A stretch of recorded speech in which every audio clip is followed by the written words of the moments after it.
Roland Martin and the Black Star Network traveled to Chicago for the 2024 Democratic National Convention, and it was an amazing 4 days setting the stage for this year's presidential election. During his time in the Windy City, Roland caught up with a number of lawmakers and entertainers who shared their thoughts on the coming election and the Democratic presidential nominee, Vice President Kamala Harris. Congresswoman Maxine Waters, how you doing? Roland, I'm doing so well. I'm feeling so happy. And like Tim Walz said, I'm feeling joy. Okay? And, you know, I have this optimism. And someone asked me, can you give us a 100% guarantee? I said, well, I was taught not to brag, but we're going to win. Okay? I want to say this here, and I was moderating an event last night at Apostolic Church of God here in Chicago. There are multiple reasons why Vice President Kamala Harris is now the nominee. But if the Congressional Black Caucus did not hold that line, only one Black Caucus member, Mark Veazey of Texas, only one broke. But it was the CBC because they were trying to break y'all too. They tried so hard. And, you know, I love and I respected Biden. Remember what he did? He said, you all had my back and I'm going to have yours. And he's done that. And so I certainly was not about to be one to push him out, all the little organizing behind his back that was going on. And so I worked with him and stayed with him until he decided. And when he decided, he did a historical thing, a wonderful thing. He said, and I endorse Kamala Harris. Now that's historical, and that's what a human being like him would do. Something good, despite the fact something not so good is happening to you, but you're willing to put something out there that someone else could, you know, be valued for. And so the Black Caucus stayed strong. And I want you to know, one of the reasons we're strong is Hakeem Jeffries is a fabulous man. He is a wonderful human being. I love him, and I haven't said this about any speaker. I don't care who it's been. I don't say this about presidents, but he's a wonderful human being who really does care, and he sees everybody, and he works with the different members to make sure they realize their potential as public policy makers. You and I talked a few times, and let's be clear. There was a lot of Black folks who said, oh, y'all ain't going to play that skip over game. And I kept telling people that was going to trigger a lot of Black folks who've been skipped over for jobs. And we were like, if y'all go that route, it's going to be some hell to pay. Well, I think that somebody must have heard it. And I want you to know that we're going to see some of the same people who have been denied opportunity in the C-suites of America. We have a role to play there. We've got to be about closing this wealth gap. It is not only about the civil rights. We're going to work that. We're going to get John Lewis's bill passed on voter registration, et cetera. We're going to do all of that, but we're going to open up these processes that have closed us out for so long and not allowed us to get wealth because the systems worked against us. We're going to do that now. I believe that. And if I get the gavel back, I'm going to take it, and I know how to use it. There you go. Thank you. Your daughter's giving me the look like she like the Sandman at the Apollo trying to do the hook. So we appreciate you stopping by. And I'm looking for you in Los Angeles. I've had a gentleman who's begging me, can you get Roland Martin to Los Angeles? I said, I'll try. All right. And he's willing to pay your way and do everything, get you out there. Yeah, we'll do it then. Absolutely. Absolutely. Have check, we'll fly. All right, you got it. I appreciate it. Good to see you, Congresswoman. To be here, I see this bad sisters here. I'm like, I knew something told me to get up out of my seat. Come on down here to the road. Come on down. Yes.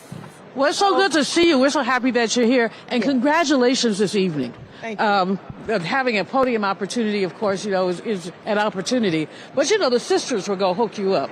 So Mignon and the team are making sure. And Black women are really pushing through so many things right now. How are you feeling as you? I remember when you put the Black Women's Roundtable together so many years ago. I spent about 5 minutes on your board, and Even about 15 minutes. oh, it might have been rough times. But I remember when you convened it, and the momentum was not really there. but the momentum has built up. So how do you feel tonight? Well, I had several emotions. One, part of what we were doing was we were celebrating Reverend Jesse Jackson. Yes. So for me, it was like back to the future. Why? Because I was a student when Reverend Jackson ran, or just coming out when Reverend Jackson ran in 1984. So to be able to be here for that. The other thing was that coming into that room, understanding that the shoulders, the Reverend Willie Barrows of the world, when I first moved to Washington, D.C., of course, the Dr. Dorothy Irene Height, and those who came before them, and that here we are having a black woman who is the chair of all of this, Mignon Moore. Yes. Right? And to see a black woman become the nominee, a black South Asian, woman become the president. And so all of that emotion and all of that nervousness, can I be honest, right, of understanding that I wasn't speaking for me, I was speaking to make sure that I carried the voices of sisters with me on that stage. That is so true. But I have to say, though, Melanie, let's just say the work that you have done and all of the organizing and the coalition building and just the steadfastness of your devotion to making sure that black women are able to realize their power. What does this moment mean to you? Because this did not happen in a vacuum. No. This did not happen by happenstance.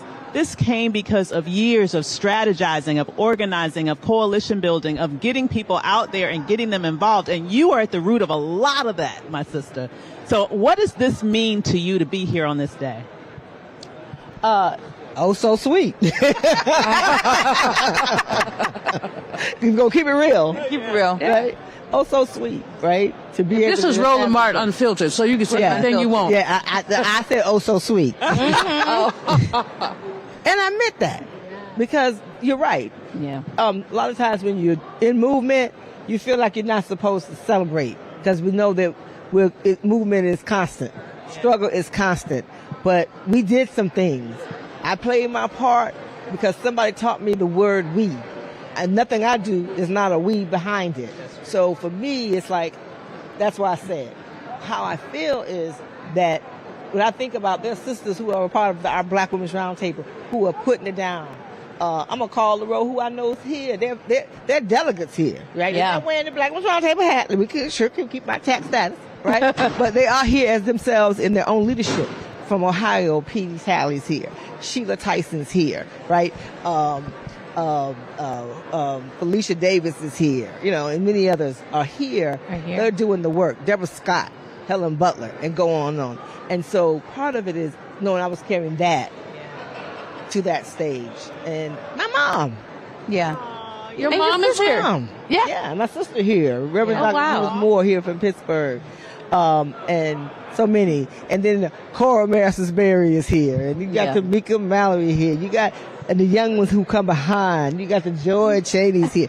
And the other thing that's been great in this last 48 hours, even before tonight, went to this event last night. And I'm going to tell you something. It was so many movement folks from every walk of every campaign I've ever seen. I said, they want to take us out. Oh, no. Take out the movement. They could have showed up last night. But it's movement because you have folks who are showing up from so many different, who had put their boots up. Yeah. And so they wasn't doing no more campaigns, who are showing up. And so it's a movement taking place, and it's cross generations. And that's a powerful thing. And you can't stop that from whatever that man is, Orange Man. But we have to stay organized. And I'm going to tell people, stop worrying about inauguration. That's right. Worry about that part. Winning. It's about the election. That's right. It's about winning. This election is not over. With all the excitement, with all of this happening, it takes organizing. Don't let your foot off the gas because you got people, in some of these states who are serious about trying to set it up just like they tried to in 2020 and even in 2016. If you go back to what the rhetoric was about, if they lost, then it must be stolen. So and then in some of these states, our people, Georgia being an example, but they're rolling back, right? Voting rights. Even now, they had a big meeting today down in Georgia trying to change the rules this late in the game. While we're here, help us out. Give us details on that. I was listening into a public meeting that was virtual. 800 people on the call, where they're trying to change the rules even now in how you deal with counties, how they can count, and where you can challenge. Okay. And not call the race. So is it about to go on? All right. We're going to have to go back to the floor. Former First Lady Hillary Clinton. Yes. All right. Thank you so much. What she has to say. Thanks, ladies. Thank you. All right. Appreciate you.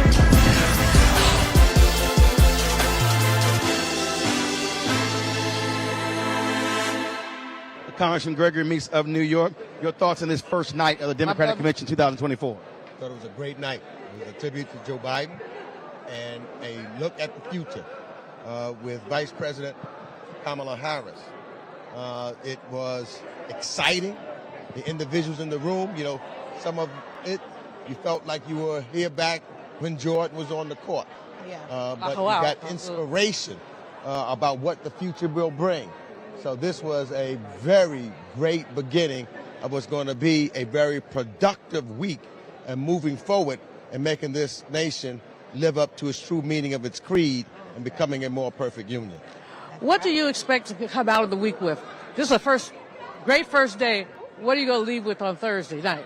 Well, with the fire to make sure that we go into the streets, knock on doors, and make sure that Kamala is the 47th President of the United States of America. I think that the energy that we see, the excitement that we see, and we know what's at stake. This is not only the most important election of our lifetime, it is the most consequential election of our lifetime. And we need to make sure that that message gets out there because this is still a very close election. And we've got to let people know what's at stake and why we need to get out with record numbers and elect Vice President Harris to become the 47th president. But that's presidential. You also have to deal with the reality of the House. And then, look, New York State lost a significant, Democrats lost a significant number of seats in 2024. And so what is that looking like, the potential of Democrats regaining control of the House? Well, we're going to regain control of the House. I mean, we got to make Hakeem Jeffries, that's the other consequence of this election, the first African-American Speaker of the House of Representatives. And I can tell you, with the spirit that I've been seeing in New York. I've been crossing from Long Island, where we're going to win. We won back already New York 3 with Tom Swazi. We're going to win New York 4 with Laura Gillen. We're going to even win New York 1, that's Long Island. Then we're going up to Mid-Hudson. We're going to win New York 17. We're going to win New York 22 in Syracuse. And we're going to win number 19. So we're going to win 4 to 5 seats.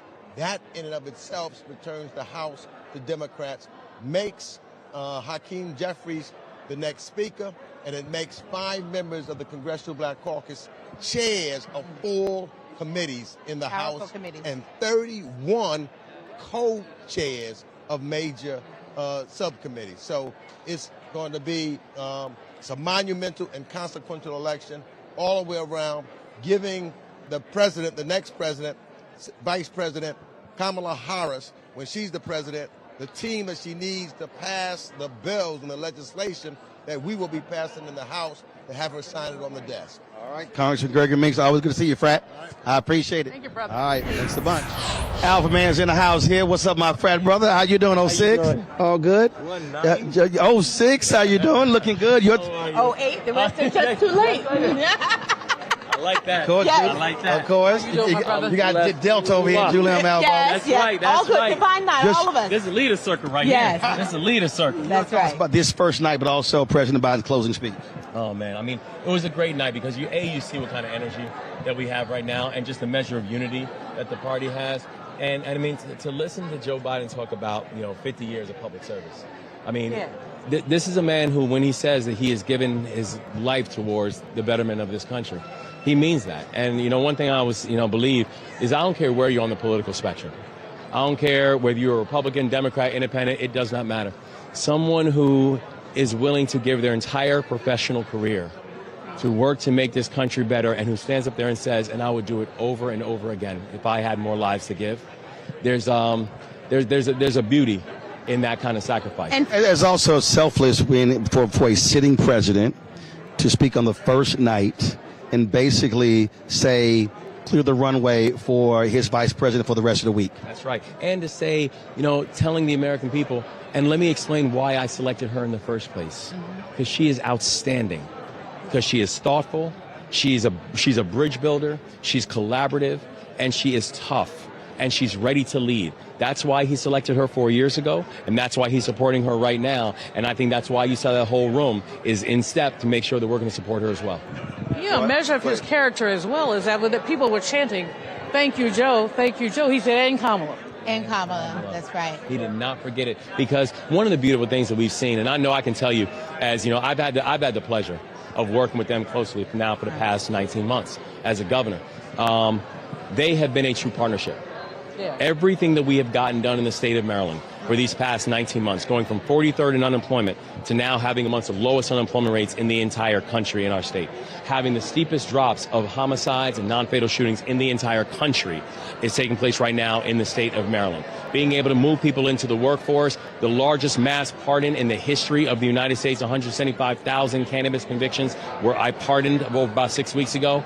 I did that in partnership with the Biden-Harris administration. They have been partners the entire way through. And for him to use his time and his spotlight and to share that spotlight and say, let's be clear about who my partner was in the work.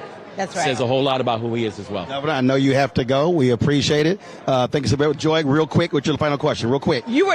Kamala Harris is not the only amazing black woman on the ballot, at least not from the state of Maryland. Tell me what's going on in the Senate there. Let everyone know. Who are you supporting? Oh, I'm supporting Angela Alsobrooks. All right. And I got to tell you, and so Angela Alsobrooks is the county executive of Prince George's County. She's running for Senate in the state of Maryland, and she is outstanding.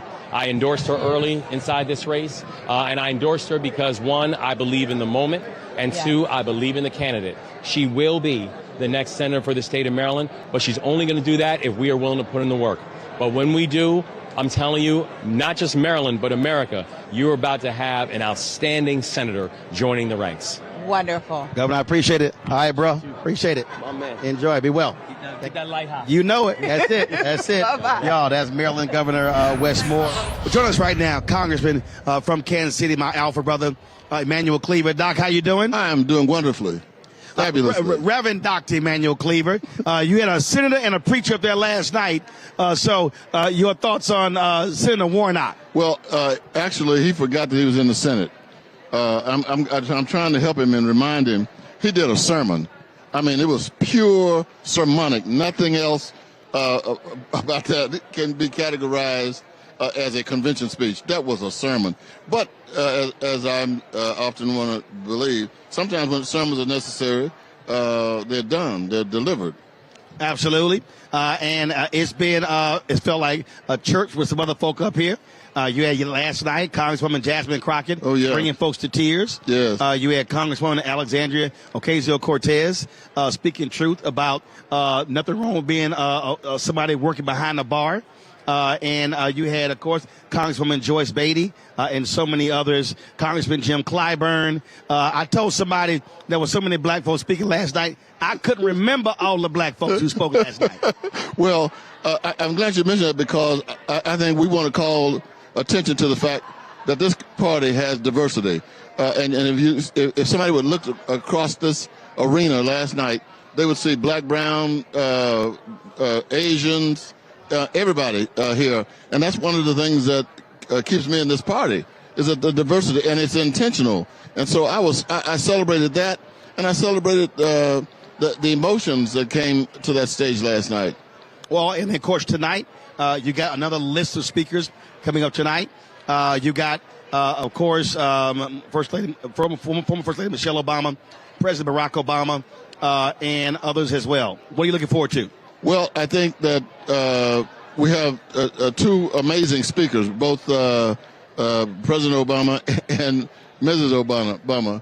And I think they are going to light things up in here. And I think there are a few non-preachers who can speak with the rhythm like Barack Obama. And I think tonight he's going to try to pull us even closer and closer together. If somebody asked me 4.5 weeks ago, including my own children, whether or not the party could coalesce around a candidate other than Joe Biden, I would have said, well, it's probably not going to work. it has been done.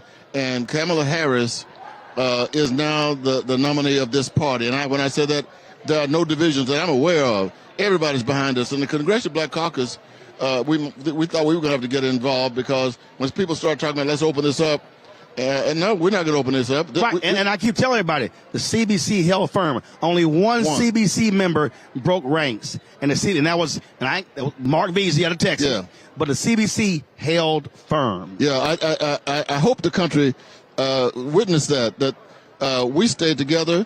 There are 61 of us, and we stayed together, although people were trying to pull us apart, saying, why don't you come in and ask the president? No, we're not going to do that. We're going to be together.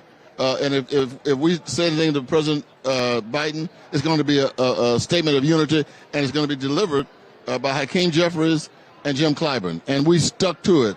And as a result, I think other people said, well, hey, let's see what the CBC is going to do.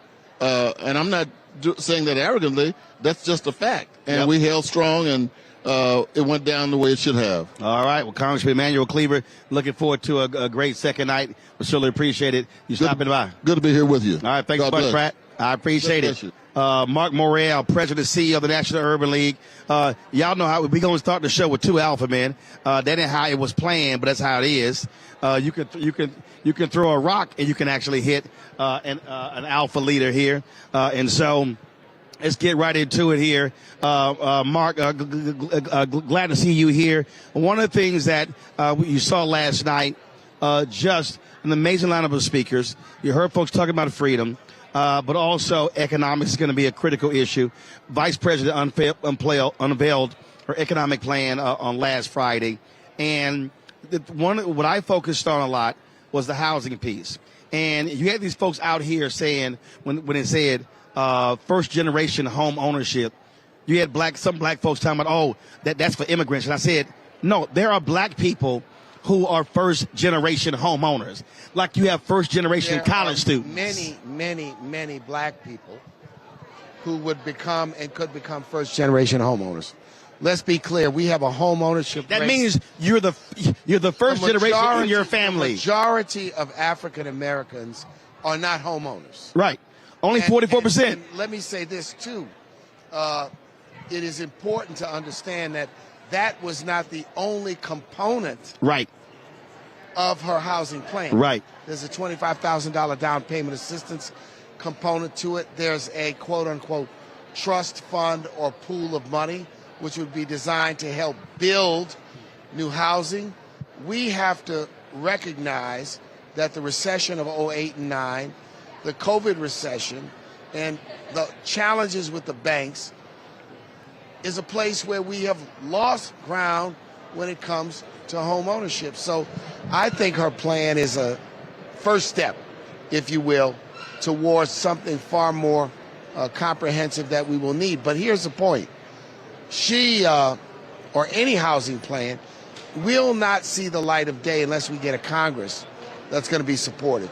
So we're saying to people, Roland, you got to vote all the way down the ballot in this election. Right. Not just for president, but for Senate, for Congress, county commissioners, city council, mayor, those states that elect judges and constables and clerks. We got to vote all the way down the ballot.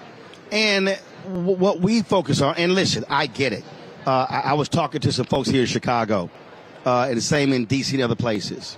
And you have folks out there who are critical of resources that are being provided to migrants in this country. But I also have to remind folks who sent those folks to Chicago, who sent those folks to New Jersey, Ron DeSantis, who sent those folks to Washington, D.C. They turned people into political footballs. They turned people into political pawns. And for the purpose of creating a schism among African Americans. Creating a schism among blacks and between blacks and Latinos. It's an orchestrated, sinister, cynical political stunt, Roland. Now, what we ought to be talking about is all those people who are smuggling people into the country, who are going to Latin America and inducing people with money. We ought to be shutting that down in an effort to try to fix this problem. But then the second thing is there was a comprehensive immigration reform bill. Yep. Trump blocked it, just like right now. The He's trying to latest block in the the news, ceasefire. he's Yep. trying to block the ceasefire. Shame, shame, shame, Roland, on trying to block a peace effort where people are getting killed for narrow, selfish political purposes. I mean, it's the same thing that Richard Nixon did in '68. He tried to block the Paris peace talks, and he was successful in delaying them. It's the same thing Ronald Reagan and Bill Casey did in the 1980 election. They blocked the release of the hostages for political purposes. We got to throw a light on this because this is wrong, and it's wrong, and it's wrong. Absolutely, it is. It is, again, the second night of the convention. And last question for you. Coming out of this, it's 77 days until Election Day. And what I keep telling folk, it's called get to work. You can celebrate, you can gather, but it's called getting to work. First of all, checking to see if you're registered. If they're not registered, getting them registered, and then focusing on early voting. The National Urban League's Reclaim Your Vote campaign, all 92 Urban League affiliates with a focus in 5 states. We're going to try to reach over 2 million people in the next 70 plus days. And we're going to reach them through texting, through email, through door knocking, through engagement. And we will be educating them, encouraging them to have a voting plan. So we're going to do our part. And I'm confident, Roland, that many are going to do their part. We all have to do our part. I'm going to ask people to go to reclaimyourvote.org, sign up to be a volunteer, sign up to be a poll worker, be a part of this effort around civic engagement and voter participation. We can make a difference in 2024. All right, folks, joining us now is the mayor of Baltimore, Brandon Scott. Doc, how you doing? I'm good, sir. How are you? All good. So hold up. So what happened? Because it was the fro. So the fro had gotten. I'll tell you what happened. So my hair grows uneven, right? So I got to cut it down like every 4 months. Right. But I got married. Right. Last year, my hair is naturally curly. So right. This is just juices and berries. No relaxer, none of that. And I washed my hair. And my wife said, ain't no juice. Do you ever wear it like that? So I did it for her and then kept doing it. I love you, baby. Okay. Happy wife, happy life. Oh, there you go. I got you. All right, then. I got you. Because that was your signature. Yeah, signature. But now it's the curly fro is the new signature. There you go. There you go. Don't keep trends, keep making them. Absolutely. You have been, of course, you recently had an election, won re-election. What is your vision now for your second term as mayor of Baltimore? It's to continue the work. We got to continue to work. We're talking about a city of Baltimore that, under my leadership, had its largest single-year reduction in homicides last year, about 20%. Historic investments into our public schools, historic investments into recreation and parks. We had our lowest unemployment under my leadership, and now we want to continue to grow that. Tackle the vacant housing problem in our city, investing in people that look like you and me, Roland, in our communities, allowing them to be lifted up, allowing us to gain access to the jobs and careers they need, and finishing the job of building a better and equitable Baltimore. Housing is a major issue in this country. Yes. And you had to deal with a lot of abandoned, rundown homes. What is your vision for being able to increase the housing stock to have affordability and being able to get rid of all of those type of houses? Yeah, we just unveiled this in December, Roland, where this is an issue that's faced Baltimore since white flight began in the 50s. And under my leadership, we actually went from 20,000 vacant properties that we had for years to now we're consistently going down under 15,000. But we unveiled our $3 billion plan in December alongside Builds and the GBC, where we're going to eliminate this problem over the next 15 years. And we're going to do it the same way that they built up the Inner Harbor and Harbor East and all the fancy things, given a tax increment financing and tax breaks. We're going to take that to our neighborhoods using those strategies to take down those vacant houses and put them back on the market. The same investment that they gave to wealthy developers, we're going to give to our neighborhoods. Well, look, I mean, I just think that'll be just huge because, again, what that deals with, that's dealing with blight, giving people opportunities, and it's also by putting more housing back on the market, it totally changes the game. You talked about the changes. When you came in, you had to deal with the reality of crime in the city. You have had significant drops in that area. Yeah, and we're going to continue because we're doing it the right way, right? And we have to understand that the failed, broken policies of zero tolerance and policing while black, right, didn't work. But when you have that, we created the first ever comprehensive violence prevention plan in our city, unveiled that. I said we were going to reduce homicides by 15%. People laughed at me. And then we did 20% last year, and we're at 28% this year, down 39% in non-fatal shootings by investing in all ways, right? Understanding that our group violence reduction strategy, where we go to the people who are the most likely to pull that trigger, Roland, and say, this is your chance. You get a letter from me. Change your life. I'll give you a job, housing, whatever you need. But if you don't, then you're going to hear from them boys. And that's what we're going to do. Right. Violence intervention workers, that whole ecosystem, and continue to drive down violence in our community by working with the community, not trying to solve the problem for them. All right. Well, Mayor, always good to see you. Yes, sir. Always, my brother. Always. Absolutely. Thank you very much. Appreciate it. American Federation of Teachers, another important constituency for them. Secretary Frederick Ingram. How you doing, Doc? I'm good. How are you, sir? I'm all good. Glad to have you here. Education, a critical issue. When it comes to the election, you've got Project 2025. Republicans want to get rid of the Department of Education. Talk about how you and your members are speaking to voters about that issue.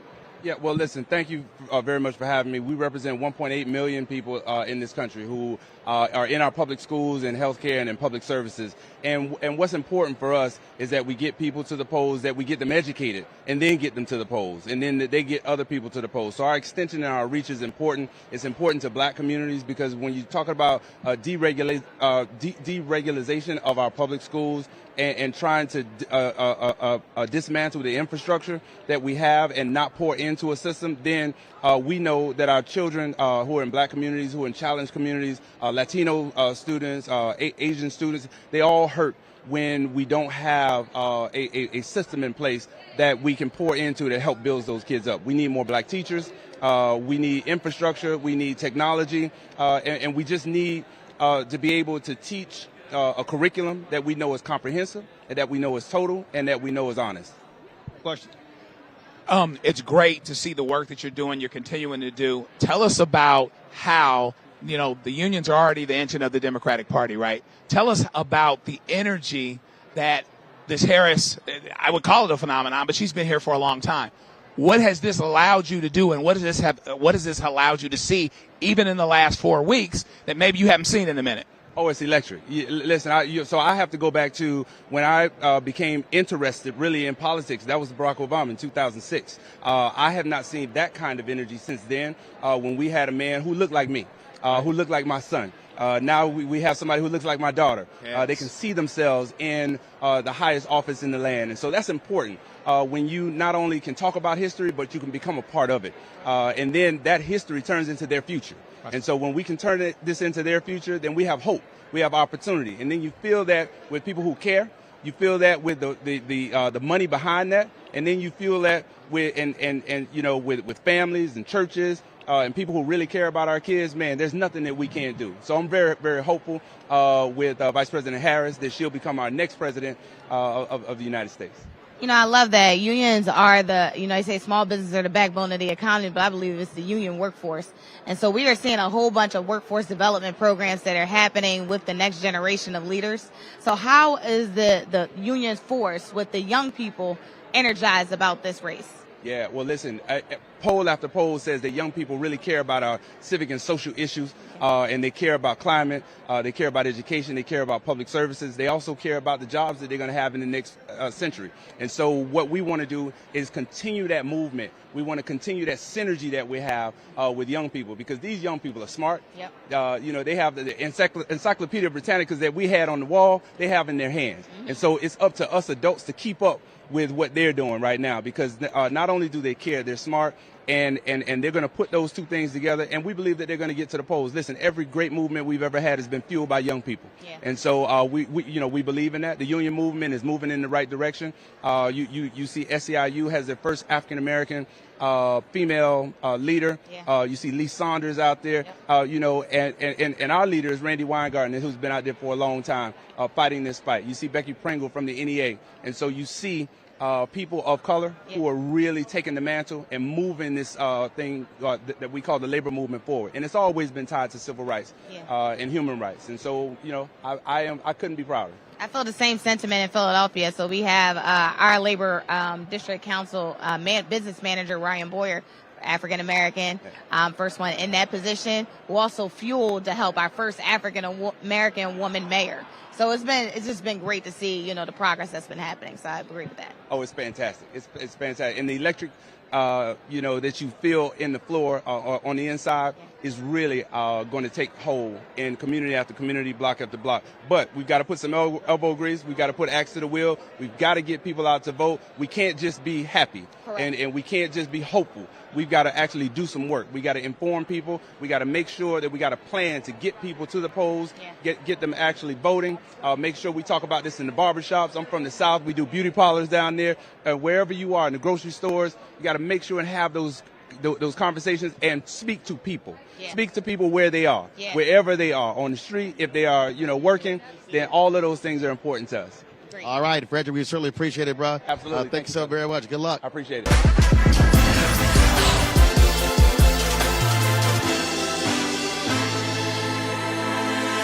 Earlier, we talked to a couple of union leaders with the AFL-CIO.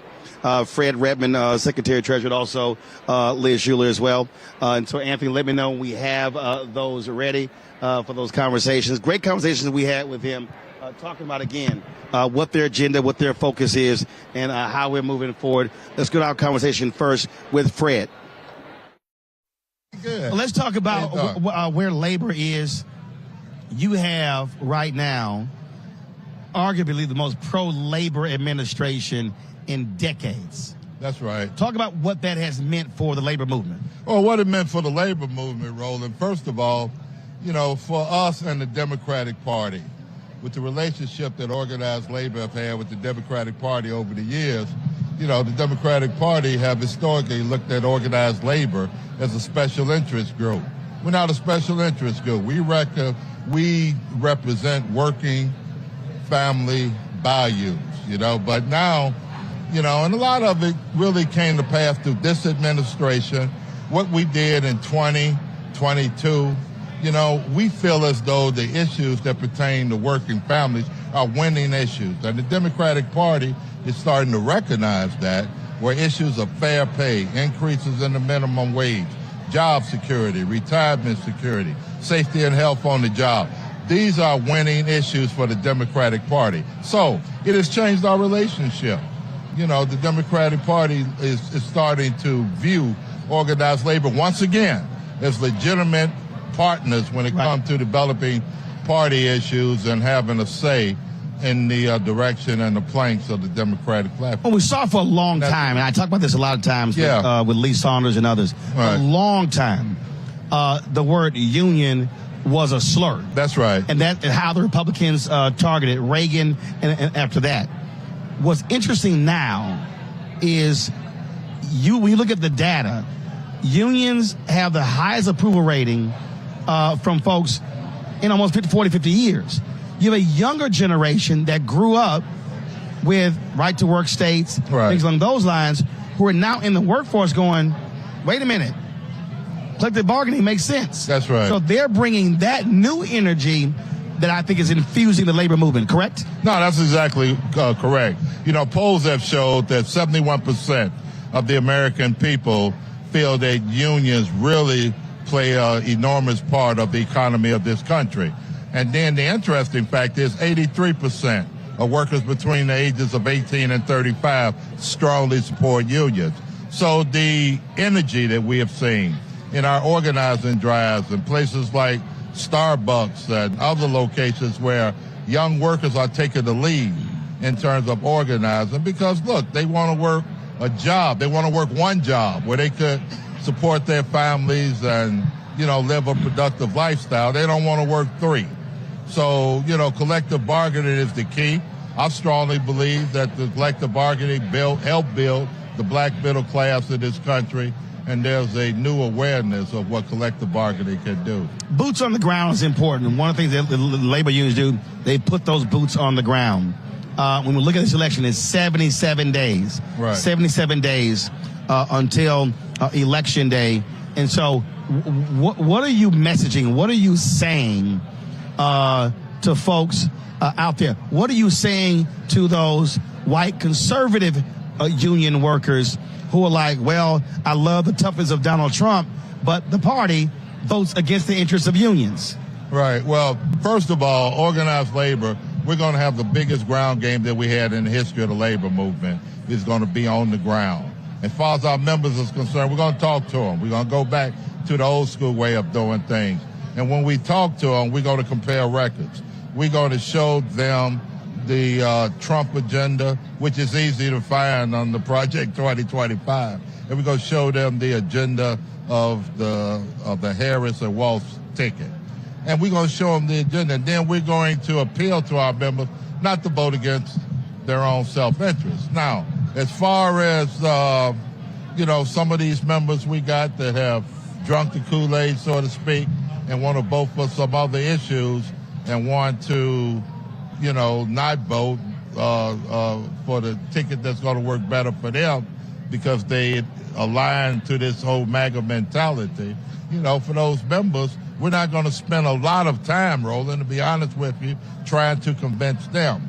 But what we're going to focus on, the majority of our members who understand, okay, that the party that is really going to deal with working and family-sustaining issues is the Democratic Party. So, we're going all out. I mean, we're going to go all out. We're going to talk to our members. We're putting more people on the street to do door knocking, to make the phone calls, to have these conversations at the work site, at people's homes. And then what we have done that I'm very proud of, we have given more money to our constituency groups, okay, to work our independent expenditure program. I'm talking about the Coalition of Black Trade Unionists, the A. Philip Randolph Institute, the Latin LACLA, the Latin American Group, Pride at Work, our LGBTQ advisory group. So we're hitting, those communities with our constituencies groups, and we're infusing more resources, investing in those organizations, more money than we have in a long time. All right, then. Well, look, keep it up. We got a hell of a lot of work to do. All boots on the ground, we brother. appreciate you chatting with us, and however we can help, let us know, because, and I tell people, I tell this all the time, when we launched this show, I put $350,000 of my own money into this, and I only had one sponsor when I launched this show. Call me. And that was Lee Saunders and AFSCME. That's what they got this show started. And Lee Saunders remind me all the time. We will talk, brother, because I want you to know we respect the work that you're doing. And the communities that you really, really identify and reach out to, those are the communities that can make a difference in this election. So we need to talk. All right, sir. I appreciate it. All right. All right. Thanks a lot. All right. Get over here. You ain't going to walk by. Are you trying to keep the AKs and the Deltas happy with pink and red? No, I'm an ambassador of our people. Well done. Of the Divine Nine. But of course, I'm an honorary AKA. Now listen.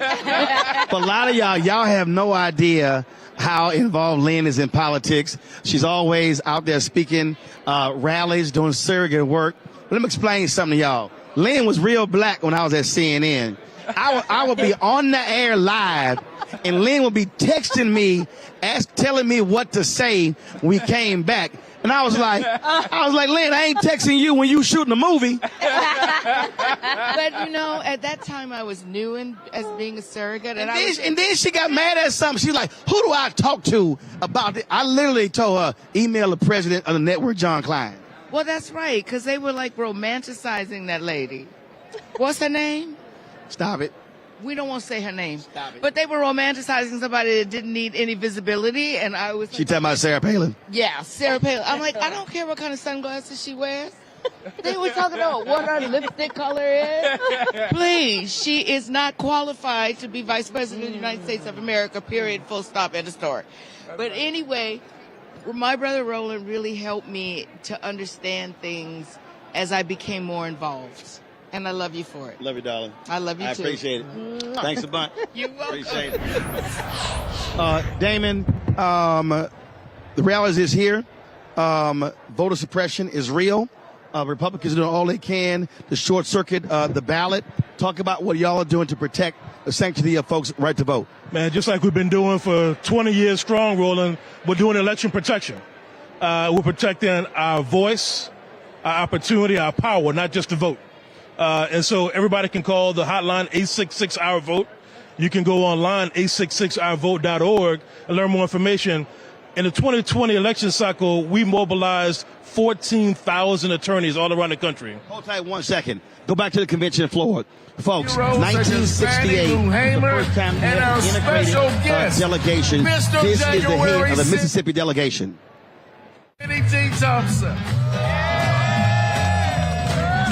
With great joy, Mississippi delivers 40 votes for our future president, Miss Kamala Harris. The reason I wanted to show that, folks, again, 1964, Atlantic City, the Mississippi Freedom Democratic Party, Bob Moses, Fannie Lou Hamer, they were there protesting. They wanted to integrate it. Mississippi stopped them. There was a compromise. They were not happy. But Dr. King said, we got the promise they're going to be integrated in 68. Here we're back in Chicago. And what does it say? It's also tied to voting, Damon. What does it say? That the head of the Mississippi Democratic Party is a black man. And you saw how many black folks were in that delegation. That says what happens when black folks use their power. Well, look, Roland, it only makes sense. It's one of the blackest states in the country. And there's been so much progress. I just saw Mayor Lumumba earlier from Jackson. He's out here in the House. Strong leadership, following the footsteps of his father. Derrick Johnson, his adopted home is Mississippi. Right? We've come a long way, but we are not saved. Just a couple of months ago, we won a redistricting trial in Mississippi in federal court because the state legislature redrew district lines in a way that diluted black voting strength. So now the state has to redraw all its lines in advance of the state elections for next year. Not this fall, but for next year, right, for those elections. So it means a lot. What it means is we now have people in positions of authority, of influence, and power to address the thing that never quite goes away, and that's racism. That's racial discrimination. And so it gives us a fighting chance. And you have a Supreme Court with Chief Justice John Roberts, who felt in the Shelby v. Holder decision that all was well, we're good, how black people are voting. But we got those numbers because of the protection of the Voting Rights Act. Exactly. They're like, well, everything is good. We can stop. We know what backsliding looks like. Even when we have protections of the law. Taking the law away does not make things better. It makes things worse. That's what Ruth Bader Ginsburg said. She like getting rid of the Voting Rights Act is like throwing your umbrella out in the rainstorm just because you ain't getting wet. Makes absolutely no sense. Makes no common sense. Joe. Let us know, as a civil rights attorney based in California, we're always interested to know the depth of the opportunities that are available for people to get involved from an election protection standpoint, and how are you guys raising your game in response to what we see and what we foresee in terms of voter suppression, et cetera? Love the question. So the ways to get involved are twofold. If you're a lawyer, and we have a lot of black lawyers, a lot of allied lawyers out there, you can volunteer for the Election Protection Hotline and Coalition. We have 14,000 lawyers in 2020. We'll do big numbers again this year to answer all the calls from voters and do all the troubleshooting and respond with litigation if and when needed on election day or even after. There's always also another way. You don't have to be a lawyer to be down with election protection. In our field program and in the communities, people can volunteer and go to your own precincts, to your own polling sites, in your neighborhood, in your city, in your state. We have a new component this year called Oho Ashe. Oho Ashe, and it's about seeing and all things that Ashe means for our community, right? It is black women answering the call. That's the subtitle. We want black women who are already leading the way to protect and defend our democracy to know how they can plug in. And Ohio Shea is both lifting up what sisters are already doing and giving them new ways to plug in. It is actually a campaign and coalition with the Global Black Economic Forum, Alfonso David, that's a sister entity to Essence Communications, right? So we're stepping up our game also because we hire people in various states. I got a sister in Texas, got somebody in Virginia. I now have 2 people in Ohio. We have people all throughout the country who are living there day to day, stationed there. And if you don't live there, I said you got to stay there for some time, right? At least move for a while if you don't move there permanently. To not just be among the community, to really be part of the community and understand exactly what people are facing. It's going to speed up our response times, even when we have lawyers answering the calls on the hotline. Excellent. Teresa? Yeah, you know what? I love that because in 2020, that was the main point of view for Donald Trump to say, election suppression, from each county. And I think the one thing we were missing was the talking points from that department saying, no, that's not what happened. So I think where are we at on communication to make sure, when they do start in the midst of it, because we already know mail-in ballots is going to be a situation, not only just to vote at the polls because we don't get it the same night, but there's going to be mail-in ballots. There's going to be other situations that arise. So where are you guys at on communicating and making sure that you're letting the people know, no, it is not voter suppression, and we are fighting for you. Sister, you're exactly right. Not all of us do GOTV, get out the vote, but at the Lawyers Committee, we do GOTM, get out the message. And that's an affirmative message before Election Day, before election season even, and early voting, about here are your rights, here's your responsibilities, here's things that you can do. And sadly, it's going to vary by state to state, right? We know they're trying new bad things in Georgia. We have litigation already still moving in a number of districts. That's our AG, Aaron Ford from Nevada. Yeah, what's up, my man? Yeah, here, little capper.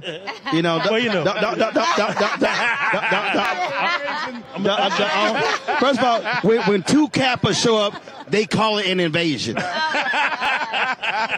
Well, we got 2 Albas here, and we already better than y'all. Come on, man. And we got one, and then we got one tired Omega walking in here, Mario. Now go sit. Now all 3 of y'all get y'all asses all out of here. That's the whole line right there. That's the whole line right there. That's the whole line. Look, what are we talking about? I just want the hotline number. So we were talking about the messaging. Yeah. So getting out the message. So we know that people's rights and opportunities are going to vary state by state. So our people are working with coalitions. It's not just us in election protection. It's over 300 organizations all around the country. I want to shout out to Helen Butler and the Georgia Coalition for the People's Agenda in Georgia, because Georgia is kind of crazy. You just gonna walk on by? They refuse to let go of their power. Yeah. I ain't let no black man walk on by. You ain't gonna speak. We talking about voter protection and all that good stuff. And you got a book about that stuff. Yeah. What's the name of it? Sell some copies. Our Unfinished March. It's a good book.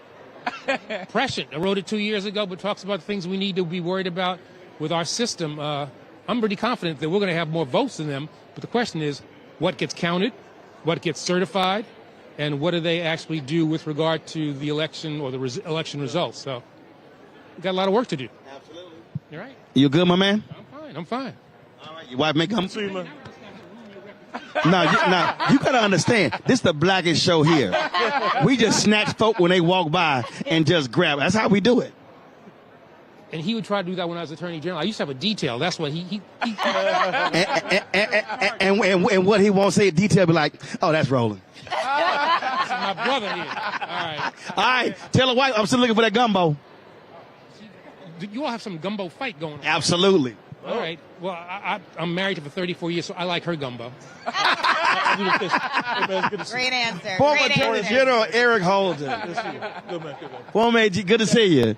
See, I told y'all how we do it. God damn it, go finish.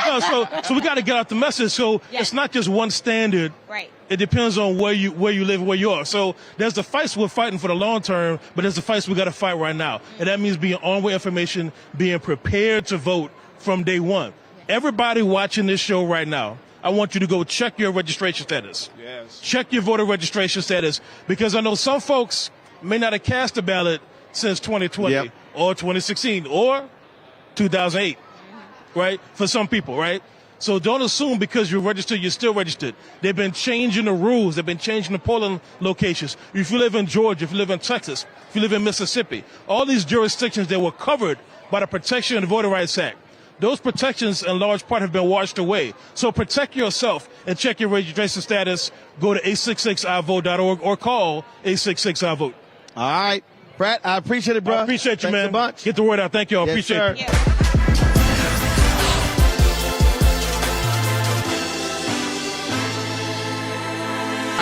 So when you see all the folk coming on stage and they're wearing makeup, they're using makeup from a black-owned company called Black Opal. Desiree Rogers is the co-founder, co-CEO of Black Opal.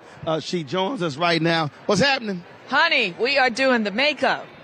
All of it. All of it. All of it. White, black, you name it. Yesterday we had James Taylor in the seat next to James Clyburn. It was a beautiful moment. James and James. Again, what I try to explain to people that when you have these events, this is millions being spent.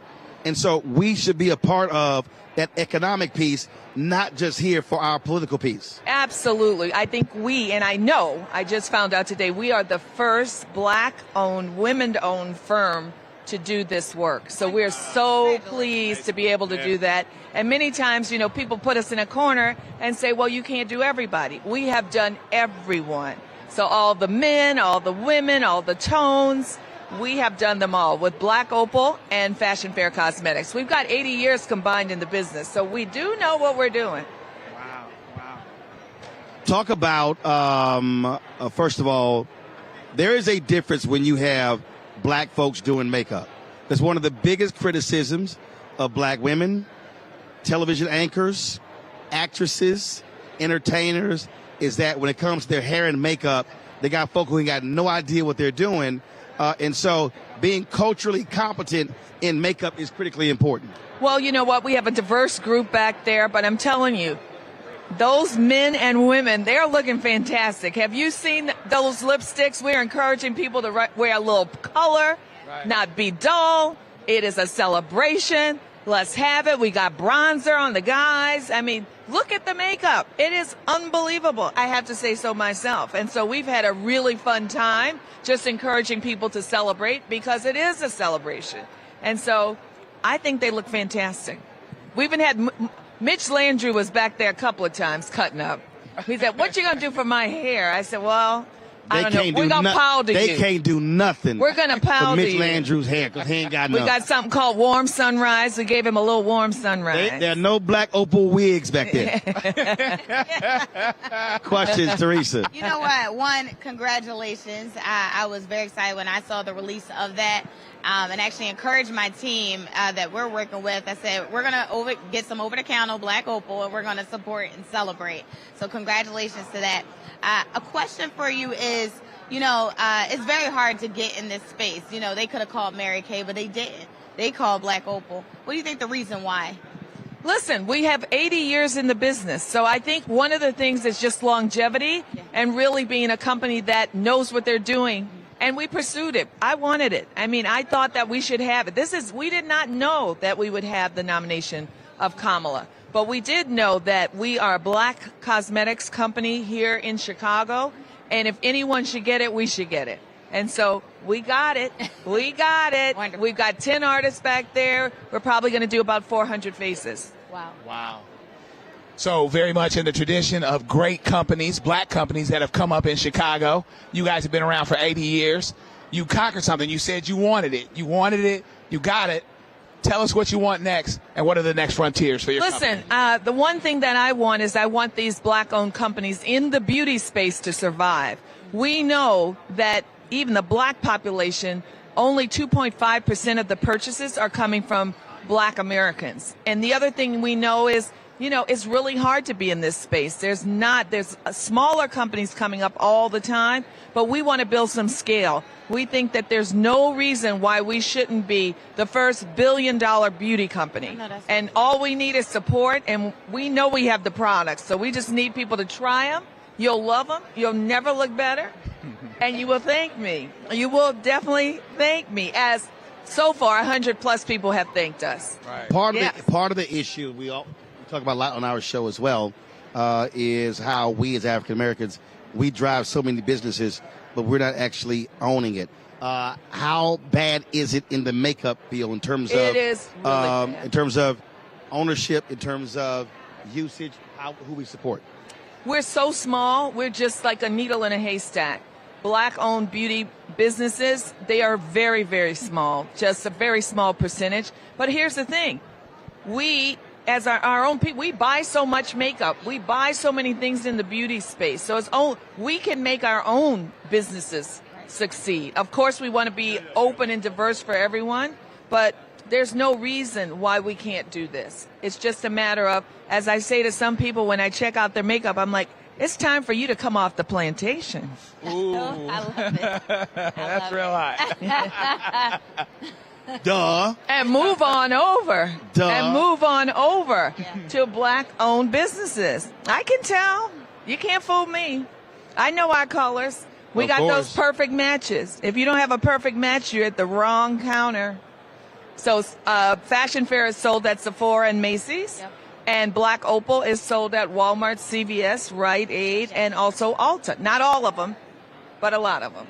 So we need the support. That's what we need. And check our work out over the next couple of days. All right. Desiree, good to see you. Congratulations. Thank you.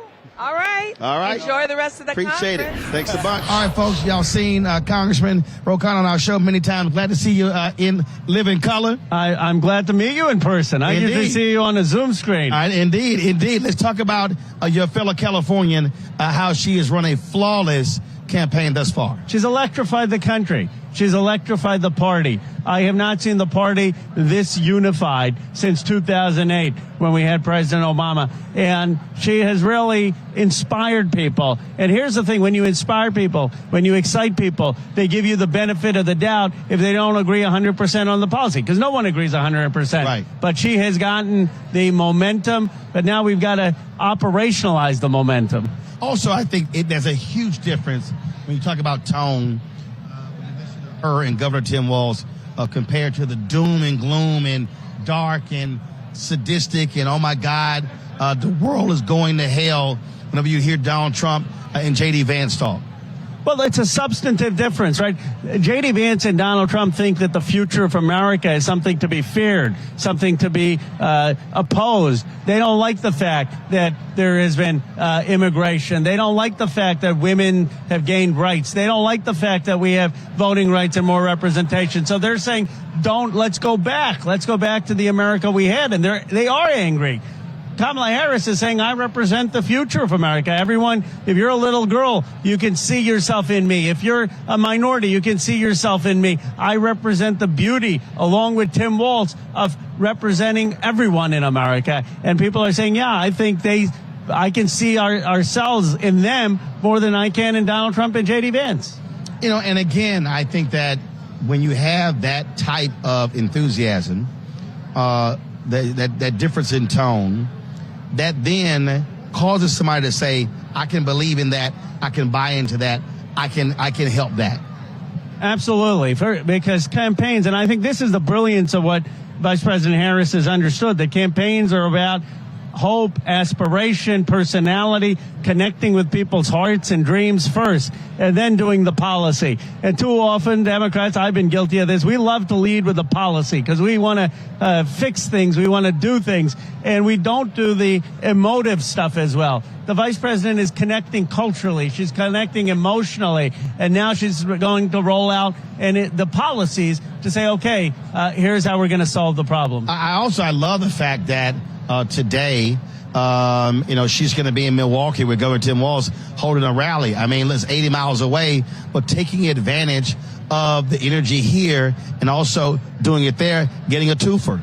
And she's running hard. She's running as the underdog, because when you're an African-American, Indian-American woman running for president, you're the underdog till Election Day. That's just the reality of this country. And instead of saying, okay, I'm up in the polls and I'm up in Wisconsin, she's saying, no, I'm going to run like the underdog. We're going to run through the tape. We're going to do the hard work. And you know what? In this country, people respect that. They don't like the sense of entitlement. They don't like the sense that you don't earn every vote. And I think that that's why we're going to win. All right, then. Well, Congressman, always good to see you. I appreciate you. I know you got a lot of fans because whenever I go around, people say they text me, call me. They say, we saw you on Roland's show. So I appreciate you having me on. All right, love it. I appreciate it. Thanks a lot. Thank you. All right. All right, folks, right now we're going to bring in, appreciate it, Congressman. We're going to bring in the head of the AFL-CIO. We're going to just step on in here. How you doing? How's it going? Thank you so much. I appreciate it. Appreciate it. We're going to place you right there. Doing the musical chairs going on here. That's awesome. Absolutely. Let's get right into it. You had the labor leaders on stage last night, all speaking as one, individually speaking, but going all up together. I had Fred on earlier, but just talk about just the total difference in support of unions by this administration compared to not just Republicans, but even Democrats in the past 30 plus years. Working people are at the center of this convention, and we are 20% of the delegates here on the floor. And so we came in early as a labor movement to support Kamala Harris for president because we knew that with labor's backing, it was going to shift everything. It's going to move the rest of the convention because we are central to that infrastructure. You know very well that we have the ground troops in every community, and getting the word out is going to be so important because of the margins in this election, especially in those very close battleground states, right? Where, again, union members are 20% of the electorate in those states. So we know that we can be the truth squad, the people who get the message out and do the kind of retail side of breaking through the social media noise. I think one of the reasons why I believe you're seeing the high percentage of Americans that support unions, which is what we haven't seen in nearly 50 years, is because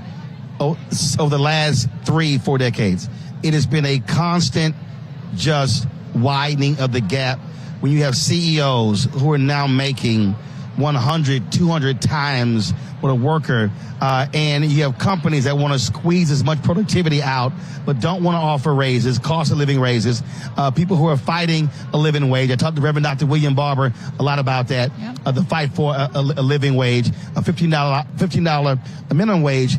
I think people are saying, wait a minute, that's not what we want our future to be. Exactly. People are fed up. And you remember in the pandemic where people were saying, oh, essential workers, right? People were seeing work in a way they hadn't in a long time. Our healthcare workers, our transportation workers, our grocery workers keeping food on the shelves, risking their lives. And finally, they were seen. And then coming off the pandemic, things just kind of went back to normal. They were seen because folk had no choice. Exactly. But normally they're just oblivious to them and just ignoring them and like as if they're just peons. And then we went back to, quote, normal, and it was people took it for granted again. There you go. So people are fed up. They're fired up. They're like, hey, wait a second. Do I really have to take this or can I do something about it? And so I think that's why unions are so favorable right now is they're finally putting, connecting those dots that they can make a change through a union. When the Janus decision happened, one of the things that Lee Saunders and I talked about, he said that unions also had to get their act together, that they had gotten complacent, that they had to actually go back to the basics. That's right. You think that also was the case? Absolutely, because we have a lot of those stereotypes that still persist, that we were exclusive, not inclusive. People like me, women of color were always on the sidelines, and especially in certain types of jobs where, in the growing industries, women and people of color didn't see themselves necessarily in those jobs because, the labor movement really wasn't reflective of those communities. And so I think that has shifted. If you look at this floor, if you look at the delegations from labor, if you look at the leadership of labor last night, diverse, female, it is a completely different labor movement.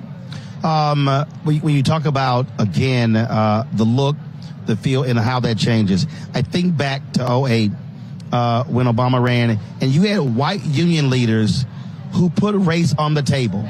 And they said, no, we have to tell these white men and white women, these folks have been backing us, they've been supporting us, CBC, we're going to stand with this black man. And it was very interesting how they didn't try to dance around it. They said, no, we have to confront it. Absolutely. My predecessor, Rich Trumka, gave a very famous speech, you may remember, to a steelworkers audience. that went viral for that reason, because the credibility of that messenger speaking in a way that people's ears can open.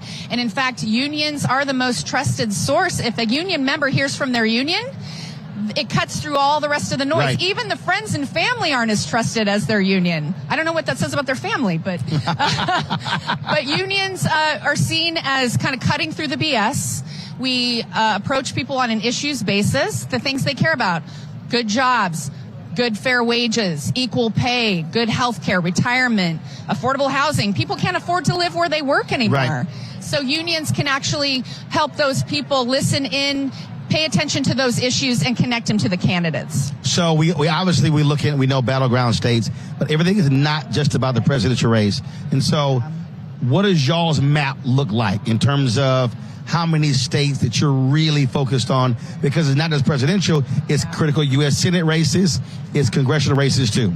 Thank you, because and state races. There's so much focus on the presidential. I couldn't agree more that those down ballot races are just as important, if not more.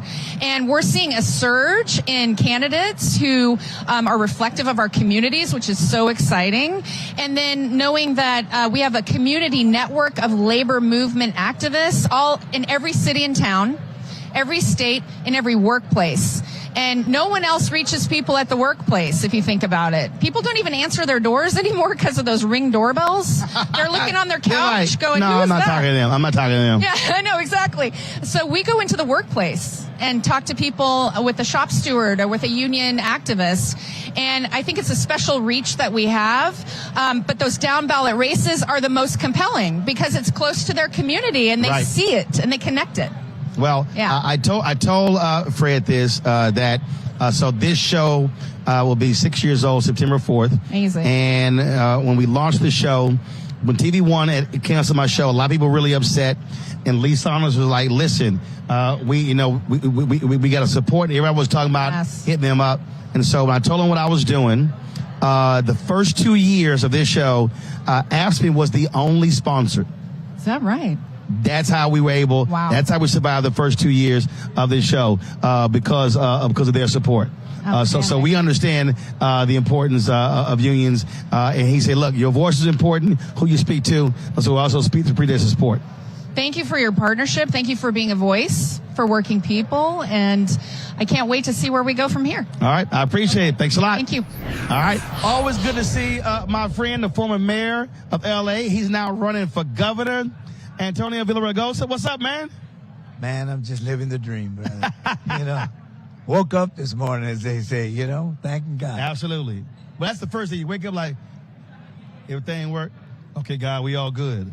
All right, give you the praise. All right, let's go to work. Let's go to work. Absolutely. Exactly. And went to work. I'm in the gym at 6 o'clock this morning, and, going to be working all the way through the evening. Absolutely. Let's talk about this convention. Obviously, this race has completely changed with the decision by President Joe Biden to not seek re-election. People keep asking me, I'm going to ask you, how this last month has gone. This has been an absolutely flawless first month. When I first saw you a few minutes ago, I was talking to Jesse, the Reverend Jesse Jackson. My first convention was 1984. I wasn't a delegate, but went to the convention advocating for immigration reform way back then. And I'll tell you something, from that day all the way to this day, and as you know, I chaired the convention in 2012 for President Obama. I have never seen an election quite like this. Just a month ago, we thought we were going to nominate President Biden. Right. And a lot's happened in that month. And I'll tell you, let me just say that last night, I got emotional listening to President Biden because this was going to be his convention. Yeah. And he honestly believes that he could beat Donald Trump and that he was the right person to lead our party. Right. But I think he was convinced over time that a lot of people in our party didn't agree. Right. And he put his country before his own interests, before even his own beliefs. Right. And I'll tell you something. I watch that, and you got to respect the man. He's going to go down not just as the most consequential president since Lyndon Baines Johnson, but a man who was willing to sacrifice his own career for the country. And yet at the same time, my God, the energy behind Kamala, even President Obama didn't have this kind of energy this quickly. I mean, it built up over time after Iowa and then South Carolina. Right. But this one is like, it's like on supercharged, turbocharged. Right. And you can feel the energy, the excitement. Some said the giddiness, but be clear, our country is evenly divided. Right. And this is going to be a very close election. See, so one of the things that David Axelrod, and he's really pissing me off with this, he keeps going on CNN talking about, this euphoria is going to wear off. If the election was tomorrow, Trump wins. And I'm like, but it's not tomorrow. It's in 77 days. And so it's a buildup. So the reality, so I think for me, I think it's offensive to keep saying, well, the euphoria is going to wear off. The reality is, anybody looking at this should be saying, wait a minute, 1 month, 500 million raised.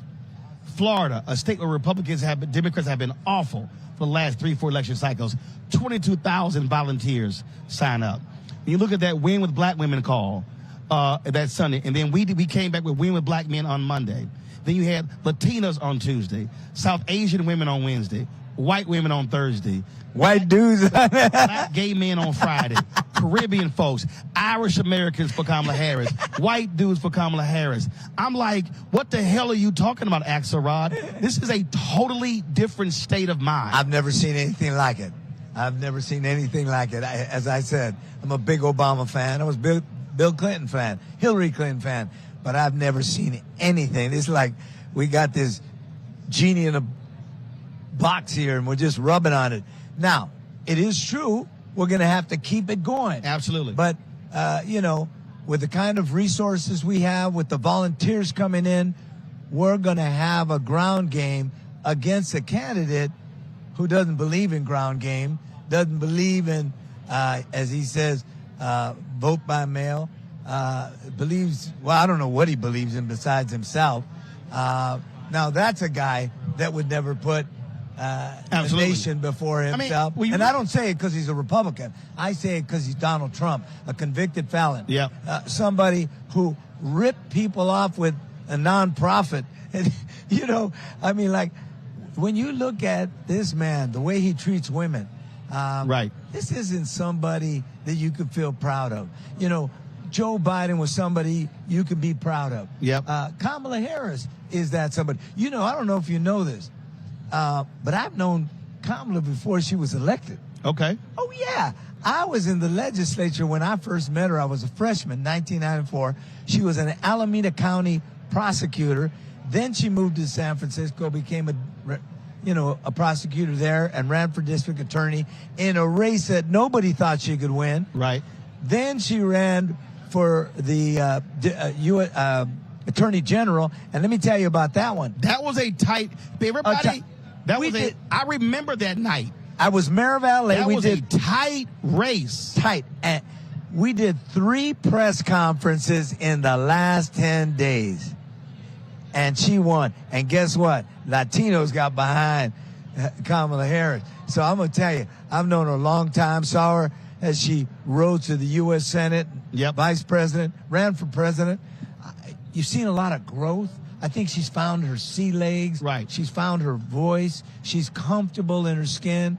And that makes her even more powerful because she's always been a very talented person. And that's why Politico said, I didn't even know it, but they said that I endorsed her a minute before President Biden. As soon as I saw he quit, I said, say something about him being the most consequential president in our lifetime, and then shoot in support of her candidacy. And everybody felt the same because right after that, it was an avalanche. So I just think that, again, when you have folks who are that energized and that excited, I don't believe you throw cold water on it. I think what you do is you encourage that, but you also explain to people you now have to channel it. You now have to, coming out of this, this convention ends, you go into Labor Day. After Labor Day, everybody keeps talking about Election Day. I'm like, no. You got to be, first of all, looking at what are the registration deadlines. Now you got to register. Then after the registration deadlines pass, then you focus on early voting to get as many folks, bank as many of those early votes as possible so you're not biting your nails on election night.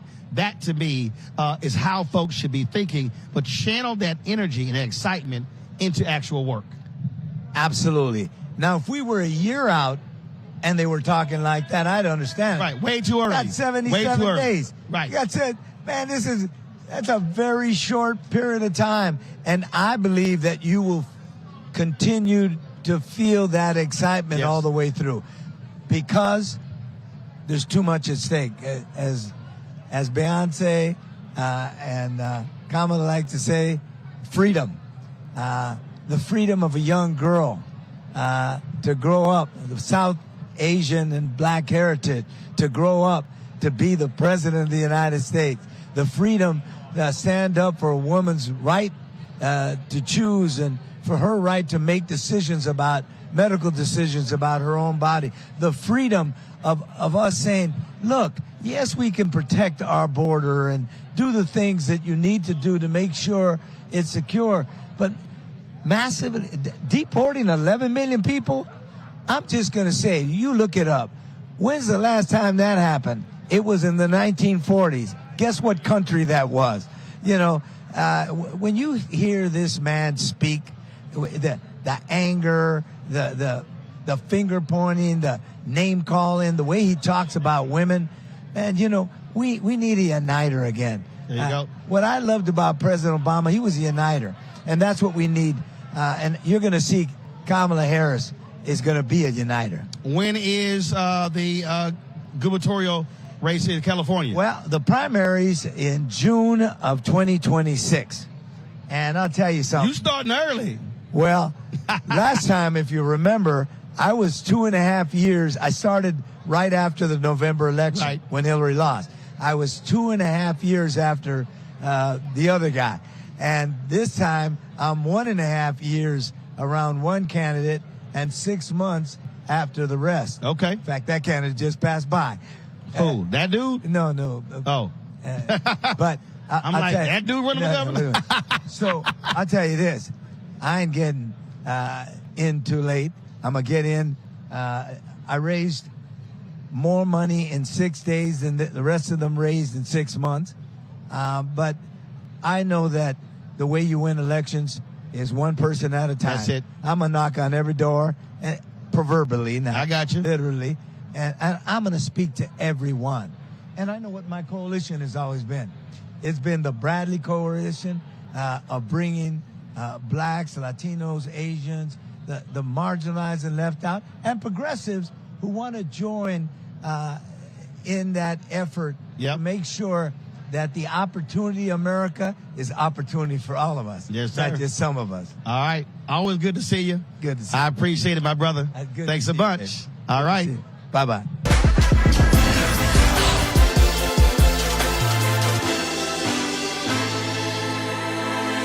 Snap. Come through, Brett. Come through. Since y'all using my light. Yeah. I got a cell phone. We good. Since y'all using my light. Yeah, come through. Yeah, come through. Yeah, we live. We waiting on you. Yeah, we live. Family. Yeah, we live. Come that's join the family. That's why I got the best seat. I snatched everybody coming by. This like the red carpet. Yeah. You know we cannot say no to this brother. We appreciate you so much. Thank you for telling our stories. Thank you for keeping folks informed. There's so much disinformation and misinformation out there. That's why what you're doing is so important. Appreciate it. How you been feeling about this week? This is night 2. And, of course, Ken Chenault coming up next, the next hour, Angela also Brooks. And then, of course, second gentleman, Doug Emhoff, then Michelle Obama, then President Obama. Yeah, I mean, it's heady. A lot of people don't know Chicago's the city that raised me. This is actually where I'm from. So to be here is a very full circle moment. But to return as a congresswoman representing the Massachusetts 7th, including the city of Boston, I'm not going to say it's surreal because I feel like that in some ways denies us that this is real. Yep.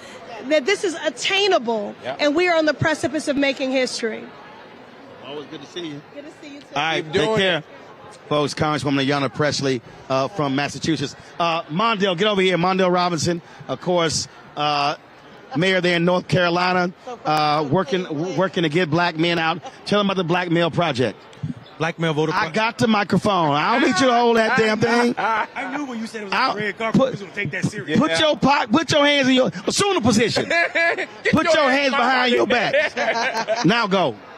Black Male Voter Project is the first and only organization in this country with the sole purpose of increasing the more than 60% of black men in this country that are already registered that are not super voters. A super voter is someone who votes in every election. There are 9.6 million black men in this country that are registered to vote, and more than 60% of them, guys, almost 5 million, have not voted in the last 4 or 5 federal elections, or at least one of them. So our job is to bring them out. That's also not a critique of black men. It's a critique of the processes that we use that fail epically at reaching these brothers about what they're suffering through. You know, one of the things that, I mean, you have all this dialogue. We saw it happen when Stacey Abrams was in Georgia. People were making these assumptions that black men were not supporting her. When elections are over and you pull the data, that was an absolute lie. And so I think part of the deal is also mainstream media pushing narratives. I mean, I saw CNN do the show the other day talking of 6 black men at a basketball court, and 4 of them for Trump. One wasn't going to vote, and 1 for Harris. And I was like, y'all put that bullshit on the air? 6 dudes on the basketball court. Misinformation. And didn't open with a question first, are you registered? Ooh. Are you American? The assumptions. Don Lemon is doing the same thing. I love that brother. He's doing the same thing. I saw that video. Get the mic out of brother's face that you ain't really talk to. Let's be serious about here. And actually, when he pushed back on one of the brothers and said Trump didn't give you a check, the brother said F Trump immediately. So this is not real political data. You're absolutely right. The world keeps telling us how conservative black men are becoming with no data to support it. 2018 is the election you're talking about when they said black men didn't support Stacey Abrams. What we saw was 12% of black men voted against Stacey Abrams, but right beneath Georgia is Florida. And Andrew Gillum was on the ballot, and 13% of black women voted against Andrew Gillum. No, 18%. 18%. Well, I mean, 13%. We should say that we're registered Democrats. So what they didn't say was that black women turn their back on black men. What is it that... And in that Gillum election is because a lot of them were voting for the opportunity scholarships because they care about the education of their kids. Absolutely. So what we don't know is, here's what we don't know is, when you invest wholly in black people, black men and black women, what does it look like? Because we've not seen a program where black people, black media get what we deserve. When we see oversized money going to Iowa and not Mississippi, we get BS programs that are funded last minute. So all our people see us trusted messengers as transactional as the party, and that is problematic for the programs we're trying to run and how brothers turn out, and that's the real conversation. Kwame, question for Mondale. The work you're doing in North Carolina, how important is it going to be for North Carolina? That's my home state. I went to University of North Carolina. Yeah. How important is it going to be to turn? I know, it's all love. But how important is it going to be to turn out our state and flip it? Because, we lost to Donald Trump by less than 75,000 votes in the last election. Yeah. Talk to me about the work you're specifically doing in North Carolina to flip that state and bring it home for us. Yeah, so North Carolina, where I'm mayor, is one of the states I do work in. We do work in 17 states. What's unique about North Carolina is the lack of investment in real Eastern North Carolina. Yep. And what I mean by that is we always stop short and call Raleigh and Durham Eastern North Carolina. Hometown. Well, Charlotte is Western, right? Yeah. But they don't talk about the black counties where more than 52% of the population. Jacksonville, Maysville, Halifax County, Bertie, all these are black majority counties that never see programs fully funded. And as long as we leave the counties where majority of the slave plantations were underfunded, we're going to continue to lose elections that we don't have to lose. Now, of course, there are more black people in Charlotte. Of course, there's more black people in Raleigh. But when you oversaturate those mailboxes, those people's doors with letters, you can't get but so many of them are going to turn out. When you keep leaving the farmlands unfertile, you're going to keep getting bad crop, i.e. Republicans winning in states that they shouldn't. And Mark Robinson. We got to watch out for that. But here's the deal. But here's the deal. One of the reasons why Biden Harris won Georgia in 2020 is also because you had Warnock and Ossoff on the ballot. They were driving, they were going to those other places. I know for a fact, 'cause I did it for Warnock. I was going to those various states, going there. And so that's also the difference. You have to send folks there, communicate with them, have those rallies there. And so whether it was Jonesboro, Statesboro, things along those lines, that's what we all saw. Real quick before Kid Shit goes, you got 20 seconds. Yo, I just want to tell people that stop talking about black men if you don't have intimate relationships with them. If your close proximity to black men is something you saw on TV, you don't know enough to speak on us. Joining us right now is the chairman of the Democratic National Committee. He ain't slept in about he ain't slept in 6 weeks. Man, I aged like 5 years in the last 3 months. But normally when somebody run for president, they age and they hair change. He was good on that. Mine just ain't growing back. Talk about, first of all, before the overall convention, that was smooth as hell, having the celebratory roll call and then going live to the rally in Milwaukee that's jam-packed. That was amazing. Seamless. In a battleground state. And that's what we're trying to do here. This, y'all, has been like the biggest, most successful family reunion that I've ever seen. No doubt. The cookout's nice. Yeah, the cookout is nice. The cookout's nice. I just ain't seen no smoke in the back. The cookout is nice. I know. But you know, we got the potato salad with no raisins, right? A nice balance of egg and, everything else. And with some seasoning. A little bit of seasoning in there, right? As long as Tim Walls ain't cooking. No, that's right. He's real. He just can't season. He can't do the tacos. No, listen, I am so overjoyed right now because the Democratic Party is a party of hope. And we win elections, and Roland, you know this. We win elections when our campaigns are built on that hope and joy. And I have not seen a campaign like this in a long, long time. Kamala Harris and Tim Walz complement each other so well. You just watch them and their interaction, and it's natural. It's not forced at all. You see that they like each other. Tim Walz looks at her and like, that is my boss, right? I'm riding with right? her. But it's the same way Joe Biden looked at Barack Obama. That's right. I want people to step back and think about Joe Biden and his place here. This is a man who was the able lieutenant for a black man as president of the United States for 8 years and never stabbed him in the back. Always had his back, right? And then when he got the opportunity to pick his running mate, who did he pick? A black woman, right? And then who did he pass the baton to, Roland? He could have said, oh, let's do an open primary, let's do it. No, he said, I got an intelligent, able lieutenant right here, and I'm going to give her the baton. Take us inside that, because I was doing a radio interview earlier, and I said, we cannot fully understand to be the most powerful person in the world, president of the United States, and you say, I'll speak on Monday, and then I'm going to go to California. I'm going to give you the runway. But also, that was one. But last night, crowd was chanting, thank you, Joe, thank you, Joe. And he could have been like anybody else, let me bask in the glory. Hey, I had to step out. But he says, and Kamala. Yes. I mean, that he did it several times. Yes. It sort of reminds me, I'm a Laker fan. It sort of reminds I'm sorry. Oh, no, don't be sorry, brother. Y'all ain't won nothing in a while. Let's not talk about them Rockets, okay? Come on now. Come on. We beat y'all. Come on. Not in a long time. But anyway, let me get this here. You remember Kareem got hurt? Yep. Magic's a rookie. Yep. Magic came in the game and became the Magic Johnson that we all love. That's right. Winning championships. Right. Joe Biden's Kareem. Magic Johnson is our MVP, Kamala Harris. All right, come with it. Because she has shown, people, man, I have gone all over the country. I've gone over the world. I was over early in my chairmanship. I was over in London. Had a fundraiser with some donors there. And one of the donors said, let's talk about the elephant in the room, the vice president. And I sat there and I listened to him. I said, sir, let me tell you this. I said, you live overseas. The relationship that the United States now has with France, the reason why we rebuilt that relationship is because of our MVP, Kamala Harris. Come on. And so you talking about all these other vice presidents. Dick Cheney shot a man. Yes, he did. He shot a man. But what has Kamala Harris done?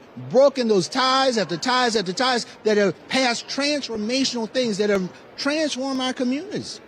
She is our MVP, and Tim Walz is our coach, and this is a team of hope and joy, and all of us are the role players. Amen. And we got a role to play. They're going to play their role, but she has stepped up like I have never seen somebody in politics before. And Roland, I want your folks to think about this. Let's fast forward. Let's go in the fast forward machine. January 20th, 2025. A cold day in Washington, D.C., because we know it's always cold in D.C. Always. We are at the U.S. Capitol, on the steps of the Capitol, a building built by slaves. And on that stage is Justice Ketanji Brown Jackson. That's right. Yes. A Delta. That's right. Holding in her hand the Frederick Douglass Bible. Yes. And Kamala Harris, a black woman, steps out on that stage. AKA HBCU grad, puts her hand on that Bible, lift it up and say, I swear to protect and defend the Constitution of the United States. Yes. Man, that is the future, but only if we do our part. We show up. That is the future, but we got to do our part. Yeah. Yes.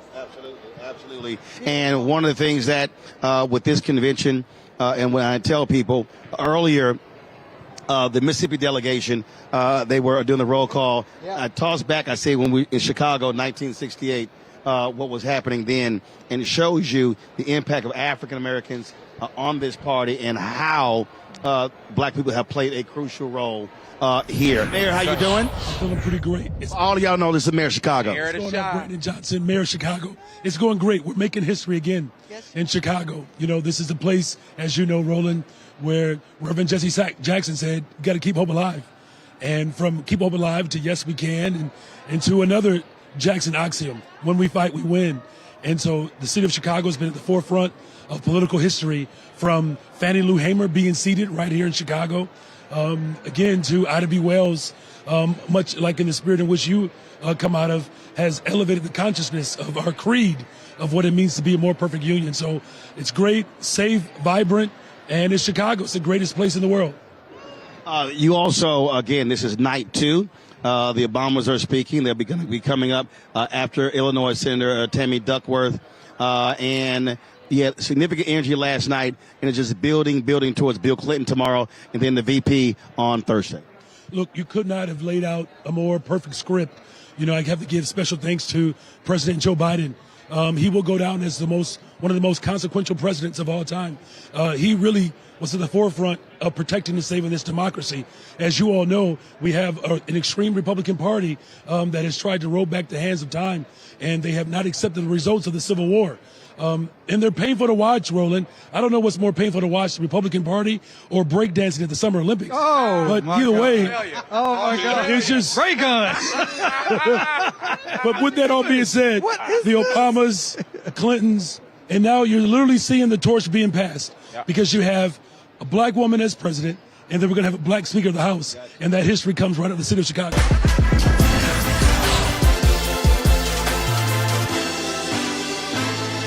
Joining us right now, Choke Lumumba. He is the mayor of Jackson, Mississippi. Your thoughts on tonight?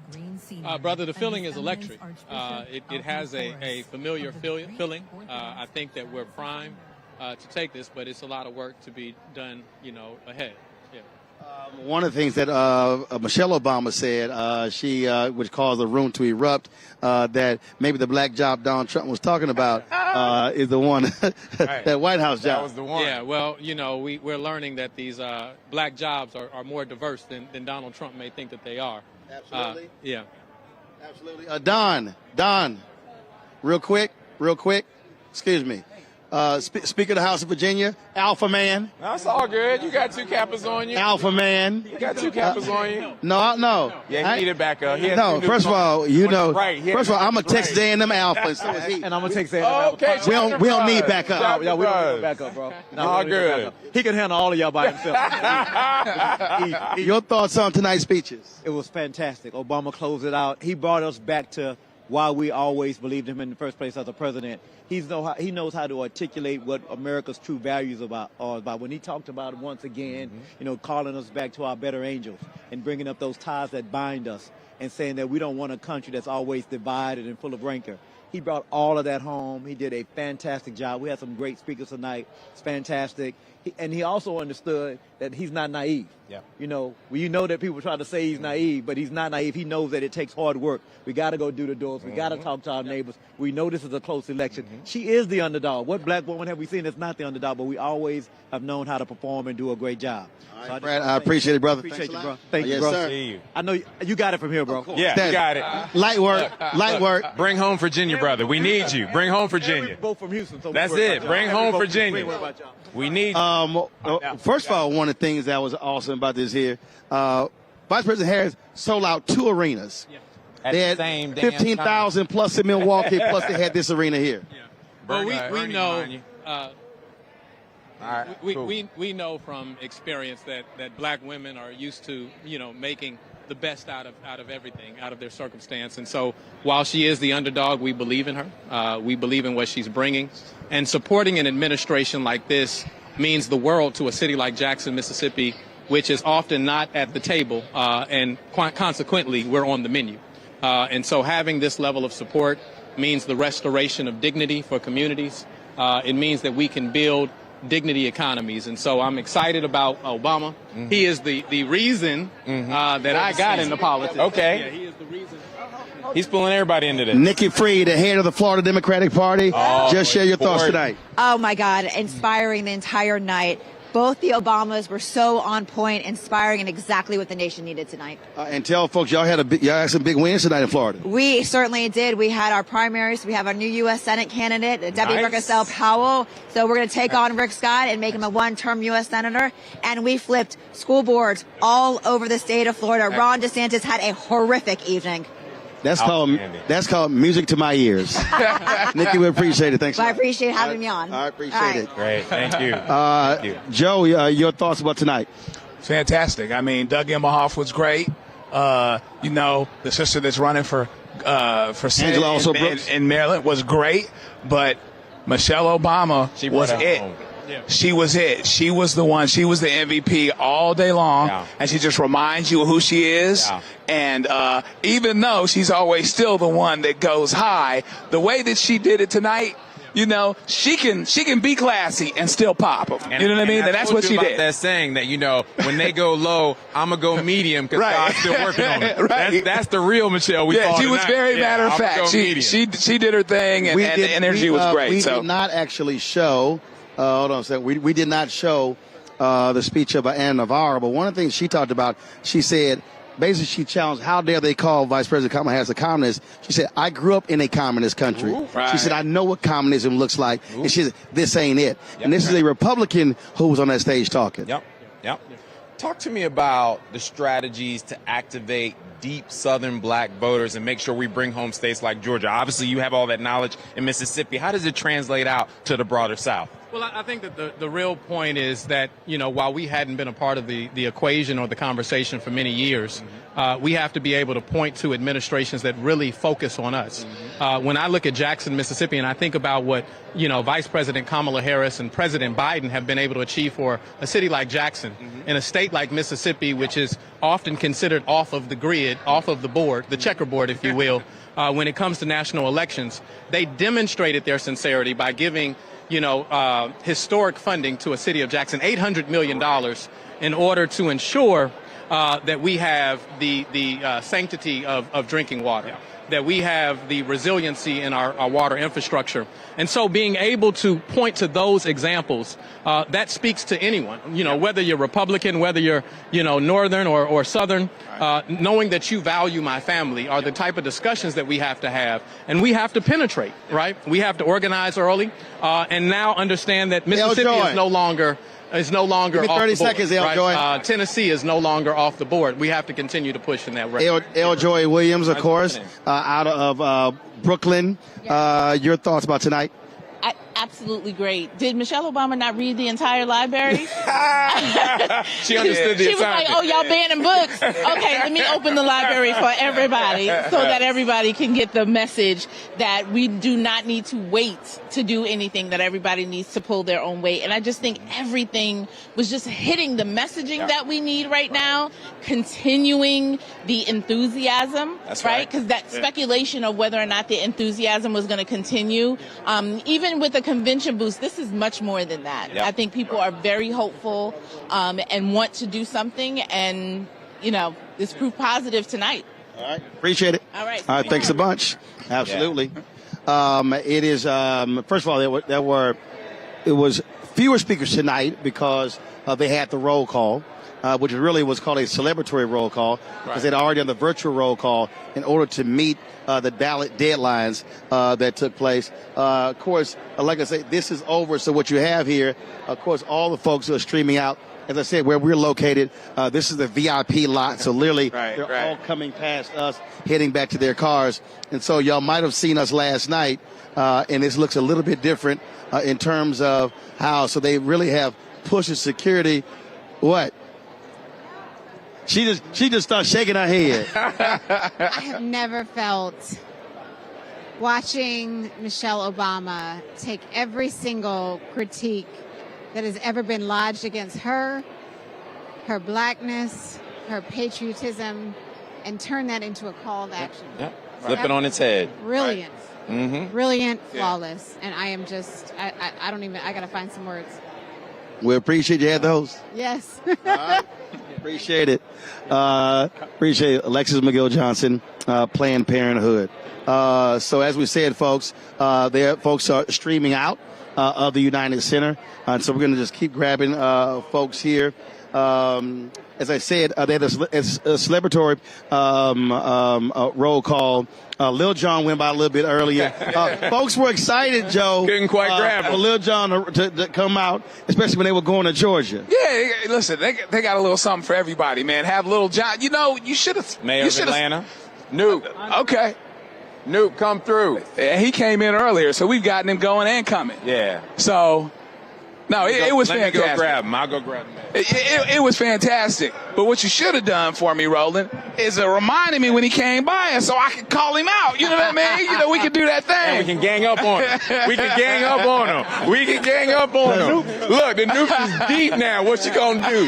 What you gonna do, Roland? Do y'all know how many alphas are here?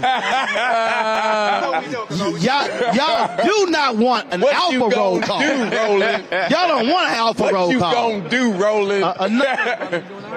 Your thoughts on the night? Talk to us about Atlanta. Man, the night has been spectacular, but man, there's nobody greater than Michelle. You right about that. All day long. MVP. She gave a sermon, a rally, and a roadmap. That's all over the same time. Oh, my bad.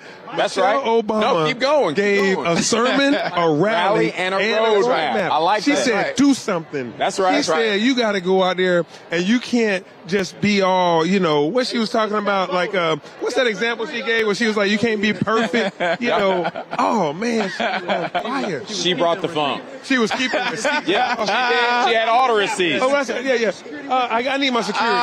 You do. Yeah, you get that security on it. This is the most cameras you have ever. This is all the folks he kept off the call. Alpha grace and mercy. All right, welcome to Noopchella. Welcome to Noopchella. Capicella. It's all good. It's all good. Listen, man, the men of Kappa Alpha Psi are grateful to What's up, man? that Roland Martin has allowed us to take mic. over his show. Share the mic. The Kappa Takeover on Roland Martin Live. Right. Many of us, because we have an achievement problem, brother. You know, that's right. That's right. We got elected by the voters, all these Kappa men, right? That's it. But look, Roland, this has been a phenomenal. But everybody know who the mayor of Black America. The mayor of Black America. Roland Martin. Talk to us, Mayor, though. Talk to us about Georgia in particular and flipping that state and bringing it home again and some of the strategies you're going to do to drive that through Atlanta. Talk to us. Absolutely. Georgia was red for 2 decades. Yep. Right. And then 2020 occurred, and we went blue for Joe Biden during the pandemic. And then we went in 2021 and got Ossoff and Warnock elected as our senators. And then 2022, we had to re-elect Warnock because he was fulfilling the end of someone else's seat. And so what we got now is in 2024 an opportunity to do it all over again. Yep. We're fired up with Kamala Harris. The energy is so high. Yep. The Divine Nine is out there. Yeah. All the churches, the souls to the polls. Okay. And what we have to do is, you know, there's some guys on the margin, right? The couch was going to win this election. People were going to sit it out. Yeah. The couch was going to win this election. I like some people were going to sit it out. I don't think that's the case anymore. Yeah. Okay. Folks are like, hey, I'm hearing a message from Kamala Harris. I understand how she's going to help my family, how she's going to look after my, you know, take care of my future. Okay. And the lies are being dispelled. Right, yeah. Those lies about locking up black men and all that stuff, that stuff is getting dispelled. Yeah, it takes some time to dispel a lie. Yep. That lie got told, a little drop of lie. Yep. It's taken a year to overcome. Right. But it's being overcome right now. Right. And we're seeing that, you know, the hate that's coming out of the MAGA crowd, that's when you know it's getting real to them. Because, you know, when you read, you know, you've ever been in a political campaign and you got the poll, but then you got the crosstabs. When you get the crosstabs, that's when you start seeing men of this age with this income. This is what they're thinking. This is what they think are highs and this is what they think are lows. You start reading that and you start realizing that Kamala Harris, of course, has a black woman. Of course, she has all of the Democrats. But the folks that were independents or undecided, they are seeing a Donald Trump that is senile and crumbling. You see his tweets. You see her. They're like, we can't trust him. He's dangerous. And she's amping up, getting stronger and stronger and coming out. And I think folks are going to show up in Georgia to make sure that Georgia stays blue. I just ran into Josh Shapiro, and he and I hugged it out. We were so happy to see each other. He was like, I got Pennsylvania, my team and I, you know, the whole Pennsylvania crew, we all going to Allegheny County, all those. So I believe that Georgia, Pennsylvania, Michigan, and of course now with Minnesota on it, we got all that, and that's going to carry us over. Georgia is a beacon for North Carolina. Georgia is a beacon for Philadelphia and Pennsylvania. So we appreciate your leadership. Yeah, absolutely. Eventually, Mississippi's going to take off. Hey, man, we need to sip. We need to sip, man. Look, when y'all did y'all roll call, it looked like it was Wakanda. It was black. Mississippi was blacker than a mug. I was like, go ahead on. I love Mississippi, man. The Delta. Yeah. I know what y'all the blackest state, but you're dealing with some challenges that with your leadership, we're overcoming that. And I think that when Kamala Harris is our president, the Mississippi Delta, everybody's going to see what good leadership looks like, and we're going to continue to win some hearts over. All right, brothers, I'm about to get out back. Good. We appreciate you. Getting way too comfortable. Holding court. I was like, rope him in. Let him back clean up. Appreciate it, man. Let him back clean up. Appreciate it. Atlanta Mayor Andre Dickens there, y'all. And so, like I say, folks, how's it going? Again, getting out of here. And they ain't going to sleep, y'all, because there are numerous parties and all kind of other stuff. Right. I went last night. I stopped. I didn't go to. I went by. I had to go say hi to Dougie Fresh, say hi to Lil Jon. Just say hi. I wasn't trying to party. I did. Had chopped up on my chopped up a little bit. Had chopped it up. Folks were hitting me tonight. I'm like, no, I can't do nothing tonight. Right here. I got your former Virginia governor. Come through. How you doing? How you doing? What a night, huh? Indeed. Spectacular. Former head of the DNC, former governor of Virginia. Just share your thoughts about tonight. What a convention we've had. I mean, 2 nights in a row, spectacular. This is who America is. I've run a couple of these. I'm telling you, I've never seen a party more happy, more unified, ready to go forward. It's exciting. It also was pretty amazing to see 2 sold-out arenas 80 miles apart. And can you believe it? And think about this. Trump's convention, did his vice president come and speak? No. Did the former President Bush come and speak? Nope. Hell, his wife wasn't even there. His wife. She showed up. She did show up when the check cleared. We got every former president coming doing this. And he cannot get anyone to come to his convention. It was a disgrace. Yeah, absolutely. Now, we're rocking, guys. We're going to do this. Right. But it's going to be a close election. Yep. Yeah, that's right. I've been doing this 45 years. We can't take anything for granted. Nope. We won 2000. We didn't get the prize. We got more votes in 2016. We didn't get the prize. Right. We're getting the prize this time. All right. Absolutely. Appreciate it. Oh, great to see you. Thanks for stopping by. I appreciate it. Vote. Game on. Yes, Let's sir. go. Appreciate you. Appreciate it. Thanks a lot. That was Terry McCullough, former chair of the Democratic National Committee and also former governor of Virginia. Again, we got folks coming through. We're going to grab a few more. This has been, Kwame, it's the thing that I keep saying. Again, I said it earlier, I'm sick and tired of watching David Axelrod on CNN talking about, the euphoria. It can wear off. No, you're supposed to ride that. That's right. Like a wave. When you're tired, when you don't feel like doing it, that's what actually causes you to get up and keep going. Yep. This is the energy people need on the local level to go back and proselytize in their communities, right? To tell the story, to continue the narrative, and build that agenda to get us to the polls. Yep. Yeah, so I mean, you saw, of course, when Michelle Obama Joe made this comment about, that black job. Look, that Donald Trump made that comment that has resonated among a lot of folks. Take what the guy says and run with it. Yeah.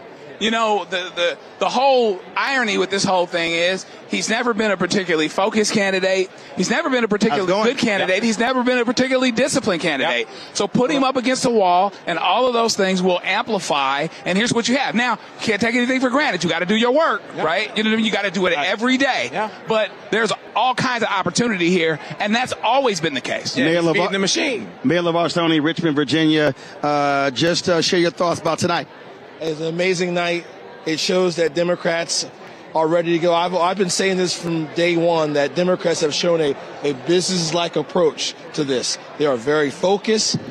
I think the reason we're very focused is because the threat of Donald Trump hangs over us. And I love the fact that, you know what, when I look at this campaign, you have President Obama, President Clinton, Secretary Clinton, all showing up for the Democratic Convention. Michelle showing up for the Democratic Convention, and Mike Pence, who was the vice president for Donald Trump, didn't even show for the Republican Convention. Well, not only show up, he made it clear he was not even endorsing. Exactly right. And so you talk about unity. Unity can be found in the Democratic Party. That's right. All right then, Mayor, we appreciate it. Thanks a bunch. Awesome. Thank you. Mayor Lumumba, we were talking earlier, in terms of how do you mobilize. And then when you look at the South, Kwame was talking about North Carolina, was talking about Georgia as well. The reality is, and we were talking earlier with Mondale Robinson, that you see what has to be done, that you have to go into rural places in the South and talk to those black voters who oftentimes are ignored. Yep. Absolutely. And when you look at a place like Mississippi, the opportunity is a lot closer than people, really give it credit for being. Right. You're talking about a state that's 40% black to begin with. When you look at the western portion, all of those counties are all majority black. And then when you look at college towns, there's opportunity there. So it requires our organizing. What we're finding out tonight is that rumors of our demise have been greatly exaggerated. And so we have to build on this moment. But once again, we don't want anyone walking away with the notion that this isn't going to be a close election. We want another Southern leader to come on. We need people. Oh, yeah, this is my guy. I'll step aside. Look, we love you. We love you, brother. We love you. We're going to need you to preach. We're going to need you to preach right now. What's up, Doc? Joining us. We're going to need you on a sermon right now. My first time meeting him. Right? Oh, my first time meeting him, too. Look, we love you, brother. We love you. Memphis got 60% black people, so we gave him some. Good to see you, man. Good to see you. Good to see you, too. We were just talking about how you have to mobilize rural black folks in the South. And all too often, when Democrats, if they go to Georgia, they'll go to Atlanta. If they go to Tennessee, they'll go to Memphis. If they go to North Carolina, they go to Charlotte or Raleigh. But you can't ignore those folks in rural places that want to see and hear from you, but also have a different perspective than some other voters. That's exactly right. If we shift about 3% of rural voters to either participating or shifting their political perspectives, we will actually change the demographics of our Senate for the next generation. The rural communities being ignored is not only wrong and challenging, but it is not going to help us to continue to have strong democratic politics. Of course, Congresswoman. It's a party. It's a party now. Hey, how are you? Congresswoman, next U.S. Senator. Yeah. Absolutely. That's right. Thoughts about tonight? Oh, it was, it just blew my mind. I mean, first of all, to be able to call the roll and be the first person to say Delaware unanimously gave our votes to Kamala Harris and Tim Walz was phenomenal. But also just to hear the difference between a party for the people and a party for just some, rich some. I am just elated. I'm proud. I'm ready to go to the Senate to be Kamala's partner so that we can get it done for the people. And so I'm on a high. I'm on a high, Roland. This is a great night. And the whole week, it's only Tuesday. And look where we are. The beauty of our party, from young people to us more seasoned. Yes. I'm counting us. Yes. But it is just an honor and a privilege to represent Delaware in Congress. And now I'm ready for the Senate to help Kamala and Tim make this just really live up to the promises, of our ancestors. And I'm just so proud. Just so proud. We appreciate it. I got to go. We appreciate it. Because you're high. You're on a high. Go ahead with finish your comment. Yeah, no, we have to make sure that we're going into rural communities, knocking the doors there, meeting people, learning what the issues are, and being proximate to the problems. In Tennessee, we've lost 17 hospitals in our rural places, right? These are issues that are impacting black folk, for black farmers who haven't got the subsidies that they were due, right? The money that they were supposed to have, the economic opportunity that they've been denied. Like, these are issues that we have to make sure that we're talking about, and that sometimes we get too skewed into just urban and not realizing black folk everywhere. So we as a party need to be everywhere too. Hey, how you doing? Look, we've got keeps getting bigger. We got Congressman Gregory Meeks, alpha man, because he had about 4 or 5 Kappas earlier, and they were feeling themselves. We had to drop, but I let them know they ain't gonna last long. I know, but I know you can handle them all. That's to deal with you. You the man. I tried to tell him. You the man. You know how to deal with. You shut them down. We always on message. We talked to you last night, but just your thoughts about what you heard tonight. Man, let me just tell you, Michelle Obama. That's it, bro. Oh my God. That's it. I don't know what else you drop the mic. That's all. I mean, that's it. The message that she delivered today, the manner that she delivered it. I don't care whether you come from East Coast, West Coast, whether you go north or south or middle of America. It resonates with everyone because what she talked about was what is the essence what this election is about and what makes a difference. She broke it down to its common denominator so the most educated person could understand it and the person that may not have any education at all could understand what's at stake in this election. You think there was some cussing going on at Mar-a-Lago? Oh, I think it was cussing. Just a little bit. I think they were throwing bottles. They were breaking things. They were going crazy. They don't know what's going on. They're losing his mind. In fact, they're probably trying to call. They may have to call the police or somebody because he's having a mental breakdown right now. I saw a video earlier where Hulk Hogan was talking about, y'all want me to body slam Kamala Harris. I think Trump got body slammed multiple times tonight. Right. And continues. Number one, he don't know how to handle a black woman because that's he already got his butt kicked by my Attorney General, Letitia James, and making him pay a whole lot of money for what he did in assaulting a woman. Right. But now he's going to deal with this one? Oh, man. I can't wait. Muhammad Ali used to say, since we can't get along, let's get it on. I can't wait till September 10th. If we can't get along, let's get it on. And I'm ready to get it on, baby. Right. I appreciate it, brother. I appreciate it. Thanks, sir. Yes, sir. Yes, sir. Great seeing you, brother. Yep. I do want to go back to Justin here. We were talking about the issues we were talking about in terms of how you touch people. The shooting in Tennessee, and we talked about it before, how that woke up white women.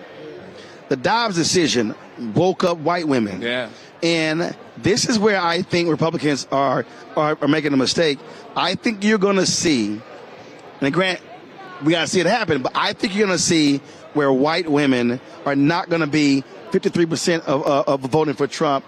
They realize that's not going to fly. Absolutely not. I mean, the energy of tonight is impeccable, and it has shown that a multiracial, intergenerational movement is growing. And I think for white women in our country, what they are realizing is that Trump's party doesn't care about women, which includes y'all. And so black folk, we got to do what we got to do, but white women are going to be the deciders, particularly in suburban parts of this country, about whether or not we continue to take away a woman's right to choose. We continue to have children go to schools worried about whether or not they're going to be killed because the NRA and all the lobbyists are buying off politicians. Right? White women's consciousness, I think, is growing because that Supreme Court, Trump ain't in office. Right. And y'all lost the constitutional right. With Trump not in office. Yeah. And now you got this Project 2025. You see all these plans where they're saying we're going to do everything that we possibly can. Exactly. We're going to do everything we possibly can to make it harder for you to be a mother, harder for you to take care of your children, harder for you to actually be able to create a sustainable life for yourselves. Yeah. And I believe they are waking up. And when it came to the shooting in Nashville, black people have been dealing with gun violence for a very long time in our community, in my district, 86, when I'm honored to serve.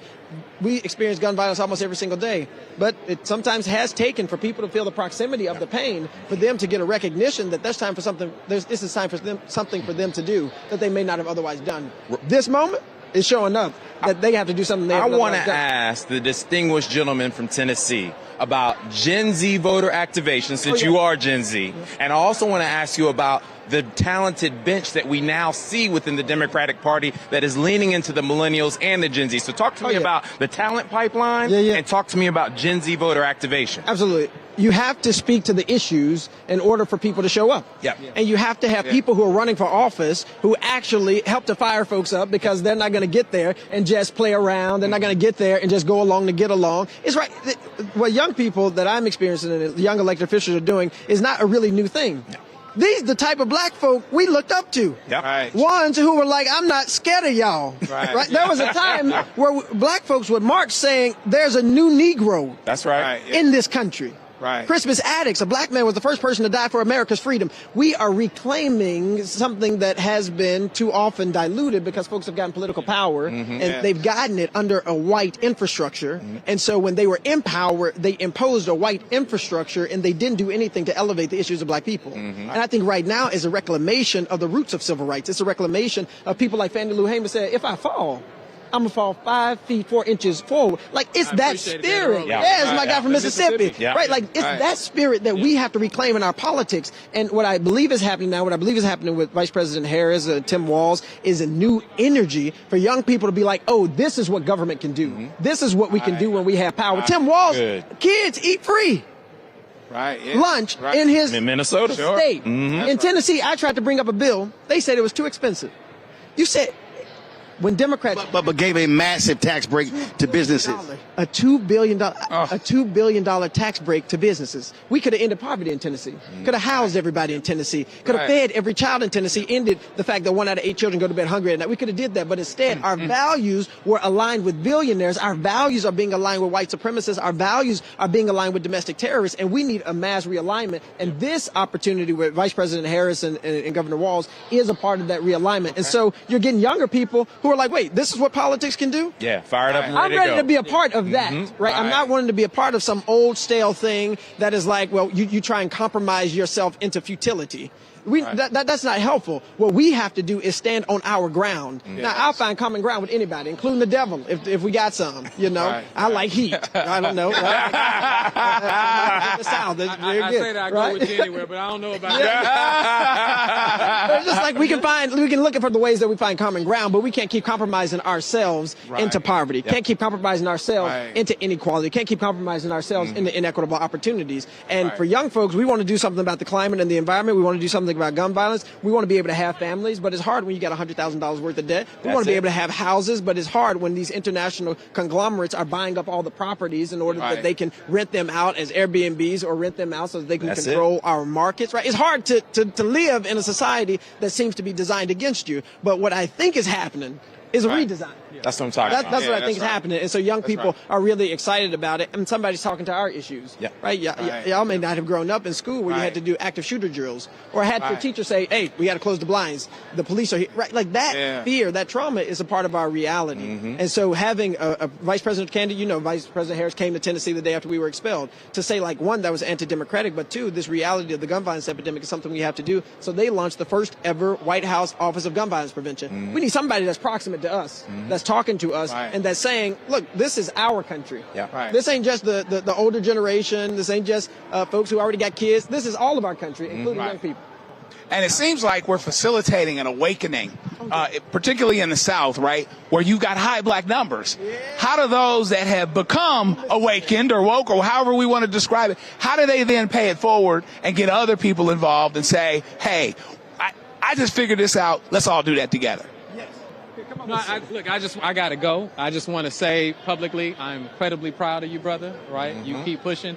I want to also say that just yesterday I was considered the young, the young brother. When you blink, it's gone, okay? You wake up a baby boomer. Well, first of all, it's all these dudes over here, so we about to bring a bad sister, Maxine Waters. We about to bring her in here. To shed the word. Appreciate it, Mayor Lumumba. Thanks a bunch. So I know she got something to say. Oh, yeah. About tonight. Auntie Maxine is always has something to say. I know turned 30 years ago during her first term in Congress, 1992. Yeah. And she was a real one then, and she's a real one now. She was my state representative when I was 4, and I'm 52. Yeah. She's been doing it for Congresswoman, we got all these dudes over here. I need a woman over here. We got all these dudes over here talking. We had six. Hold on. Uh-oh. We had 6 dudes earlier. So I'm like, let's mix this thing up.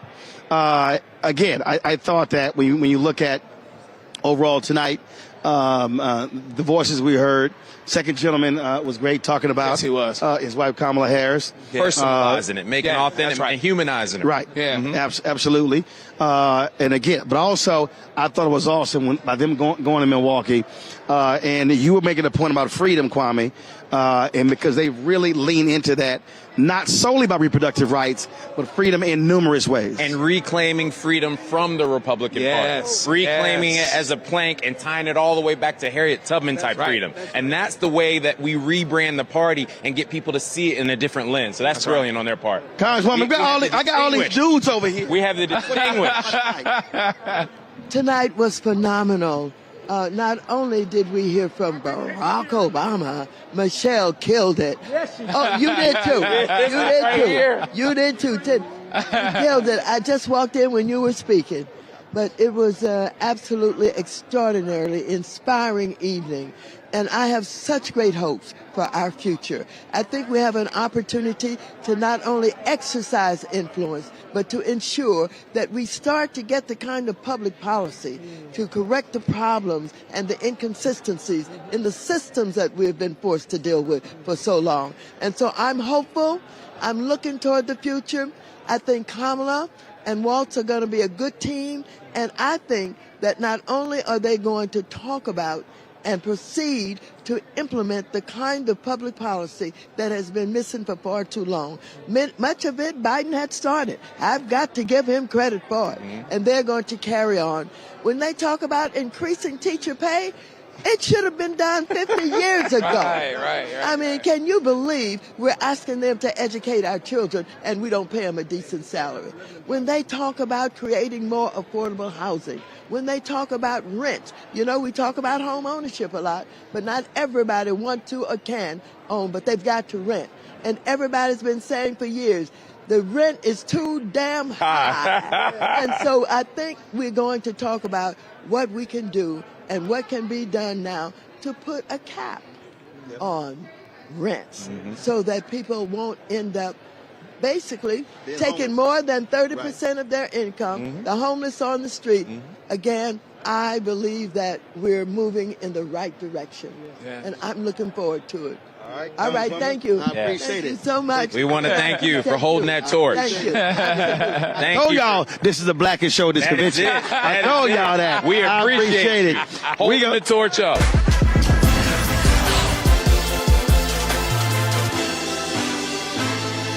All right, y'all. Former mayor of Atlanta, Keisha Lance Bottoms, coming here dressed like an AKA. That's because we look good in every color. So what happened? You and the Congresswoman, y'all got together and said make it a pink night on Tuesday? Well, I mean, I'm trying to honor the moment, but Deltas have been a part of making history for a very long time. So the least I could do is give a little love to the AKAs. Let's talk about this campaign. 77 days, a lot of work to do. How do you see leaving here, this campaign unfurling, if you will, and going to the next level? This is great momentum, and I'm so excited about the momentum. That's a period on that sentence. At the end of the day, if we don't get out and vote, then we would have just had a great time this week. So it's going to be important for every single person here, every community that's represented here, for us to go out and magnify the energy that we are feeling in this place, because the energy is real, but we have so many people getting information not through traditional news. I mean, your great show is a prime example of that. People getting their information in so many different ways. We got to do it the old-fashioned way. We got to knock on doors. We got to call people. We got to talk to them in the barbershop, the hair salon. We got to hit them on YouTube. We got to hit them on social media and remind people that this is not a done deal. It's far from a done deal, and there's still a lot of work to be done in a short period of time. So 5 years ago, we were sitting next to each other at Texas Southern University. Vice President, then Senator Kamala Harris was on that stage, and we had our running commentary about everybody on that stage that particular night, which was pretty funny. It's been a long 5 years. A lot has changed.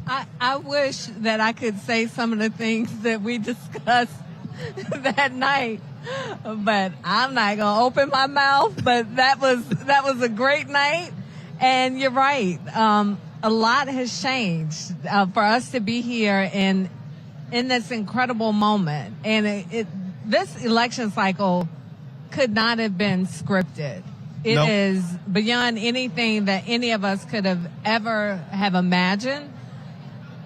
But the big day is still the big day. Yep.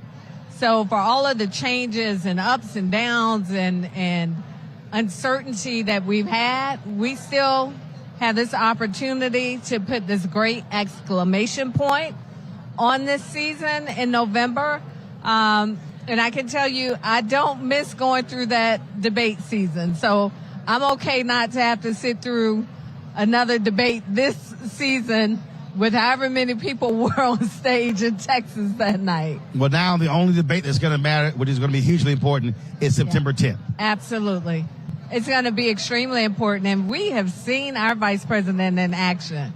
I mean, she was made for this moment. And what I love about her as a candidate, she is continuing to rise and to fill this moment with her presence in a way that only a superstar like her could do. And I use the word superstar. By that I mean this very accomplished woman who's a district attorney, who served as the state attorney general, who served as a senator, who served us as so well as vice president. And she's continuing to rise and shine. So I cannot wait to see her on that stage with Donald Trump, because he's afraid of her, right? Well, of course. Well, first of all, he's afraid of anybody who's going to call him a liar. Absolutely. That's what happens to bullies. When they get punched in the mouth, they run and hide. All right. Looking forward to it. Always good to see you. Well, I hope everybody knows you have the best set location in the entire arena. Like I said, when you know folk, so like I told them last night, so of course the VIP entrance, y'all, is right here. So they got to come here and they got to go out. So I can just snatch them right here. Last night when the speeches were over, I was kind of like, hey, get over here. I was just grabbing folks. Well, you know what? I wanted to join you last night, but I told your producer one of my eyelashes was hanging on by a thread. So I didn't want to be talked about. So hopefully I got my eyelashes still on right now. You're good. All right. Thank you for having me. I appreciate it. Thanks a lot. All right. Congresswoman Scott, good to see you, Frat. How much does it irk you when you hear Donald Trump and Tim Scott talking about all the HBCU money Trump sent black folks' way? Well, I know when I was chairman, most of the money people are bragging about came during my chairmanship. What Trump is bragging about, what Biden is bragging about, and we were able to direct a significant sum of money to HBCUs to make sure they can fulfill their mission. We're very proud of that record. It was over $6 billion, which is about $60 million per school on average. Florida A&M and some of the larger schools got a lot more, but some got $100 million, like Norfolk State and Hampton in my district. So we did extremely well for HBCU funding while I was chairman. Well, and the reason I bring that up because, want to take credit, but it wasn't like he was driving that. And they love talking about this $250 million program. Oh, and I guaranteed HBCU funding forever. And I'm going, first of all, as Dr. Walter Kimbrough has broken down, Trump's budget zeroed that program out. Well, I think we can, if he's going to take credit for it, let's all agree that it ought to take place and stop zeroing it out. Stop the Project 2025 cuts in education. Project 2025 eliminates a lot of funding for college, paying off college loans, the forgiveness programs. Oh, they're totally against it. They want to get rid of the Department of Education. Which means people can't go to college. If you can't go to college, HBCUs won't be getting any tuition. And so there are a lot of things that they're doing that are adverse to the interest of students attending HBCUs. But we need to make sure that we continue the funding. And next year, I'm sure that we'll have robust funding for HBCUs. And one of the things we have to do is to make sure that they use the funding to increase their endowments, because there'll be ups and downs. And if you don't have a significant endowment, the downs could knock you out. As a matter of fact, a lot of the schools would have gone bankrupt if we hadn't stepped up during the COVID period with significant funding. You're in Virginia, a crucial state for Democrats. Republicans won with Glenn Youngkin as the governor. What is Virginia looking like for Harris-Walz? Well, Joe Biden had eroded, his lead had eroded, and he was actually underwater when he dropped out. But since Kamala Harris has become the nominee, the numbers have looked much better, and all of the polls now are showing her with a clear lead in the Commonwealth of Virginia. And we expect we expect that lead to increase. The momentum is going in that direction. And so we're very confident that Virginia will be in the Democratic column. Are you seeing a really energized and mobilized black vote, black community there in Virginia? We've seen the motivation all over the areas. In the red areas, Democratic committees that never seen a volunteer are saying volunteers are pouring into those areas. So it's all over the state, and in the black community, we're seeing significant activity. So the city committees, we have a monthly breakfast in Norfolk. The attendance at that in the last month or two is significantly higher than it's ever been, and so we're optimistic that we can channel this enthusiasm into actually getting out the vote. All right, then. Well, Congressman, it's always good to see you. Keep up the great work. And 77 days, got to put the work in. We got to put it in. It'll make a difference. Just that, tell people to read Project 2025, and that'll convince them that they got to get on board and make sure that thing doesn't happen. All right. We appreciate it. Good. All right, Fred. Thanks a lot. All right. Thank you. I appreciate it. All right. All right, folks. We're going to now bring up Ashanti Goler. She's going to step on up, chat with her. Lots of activity, as you see. Folks are coming to the convention hall. And so we're going to now focus on this. How you doing? Step up right there. Just grab the microphone. Great. Ashanti is president of Emerge America. So folks who don't know, what is Emerge America? Emerge is the nation's premier organization that is changing the face of politics in this country. Our organization actually came out of Vice President Harris's first race for DA.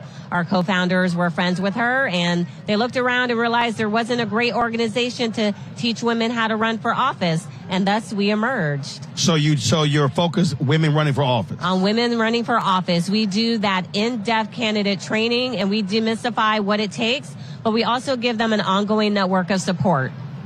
And so you got that piece. How are you mobilizing and organizing women voters? We are really excited because we have so many dynamic candidates up and down the ballot, and we know that they're going to be exciting candidates. We've seen these past few cycles where our alums are getting elected because people see those people from the community who look like them, who share their values, who are going to work for them. So when you have great candidates on the ballot, that automatically mobilizes voters. Are you also seeing post-Dobbs decision and with Vice President Kamala Harris on, are you seeing those same women significantly not only volunteering but giving more? Absolutely. They are volunteering, they are donating, and they're also stepping up to run for office. We saw a huge uptick after the Dobbs decision with so many women who knew that they wanted to run for office. But I love the fact that there was a lot of young women after the Dobbs decision who knew that they were going to have to be in elected office and pass legislation in order for us to build back something better than Roe. One of the things that, again, when you start examining the races, you start looking at key places. Are there specific states that you are targeting, that you're looking at? Yes, we're really excited about Arizona. Governor Katie Hobbs, she is an Emerge alum. Her and our other alums, they were the ones who got that 1864 abortion ban overturned. We have alums who are running for the state house in Pennsylvania. We know that that's always a state that we have to pay attention to. And even at the federal level, I'm looking at Oregon. Oregon has 6 congressional districts. We have Emerge alums that are the Democratic nominee in 4 out of those 6. Oh, look, well, sounds good. Last question. In terms of what are you seeing in terms of black women running?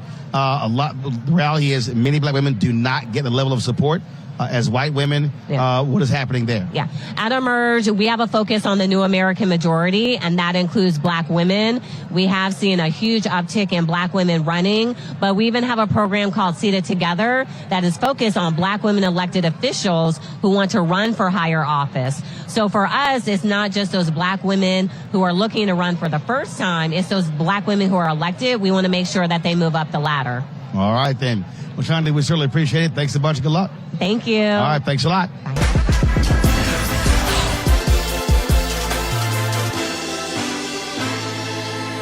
Joining us right now, y'all, is my Congresswoman, Congresswoman Jasmine Crockett. She's been running around here. I think she's been busier than Jaime Harrison at the convention. Every time I see her, she like, ooh, child.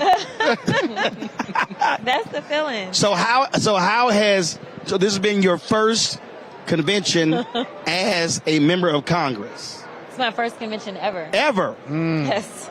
My first convention ever, and I came as a member of Congress, and I also delivered a speech. Yeah. So you riding high?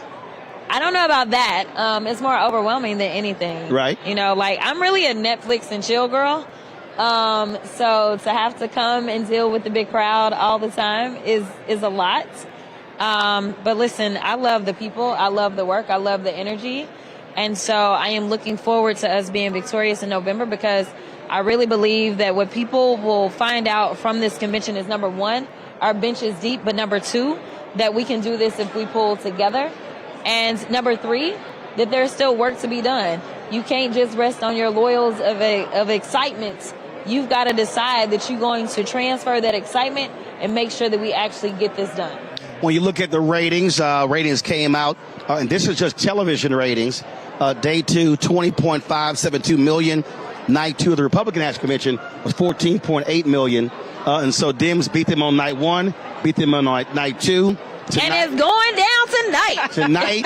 Tonight is going to be lit. Yes. Of course, you got Minnesota Governor Tim Walz, but you got the queen, longtime queen of Chicago, Oprah. You got John Legend, Sheila E. doing a Prince tribute. You got Stevie Wonder, and then you got the closer, President Bill Clinton. Yeah, we've got him. We've got Governor Wes Moore. Let's make sure we give him his flowers. For those that don't know who Wes Moore is, they are about to find out.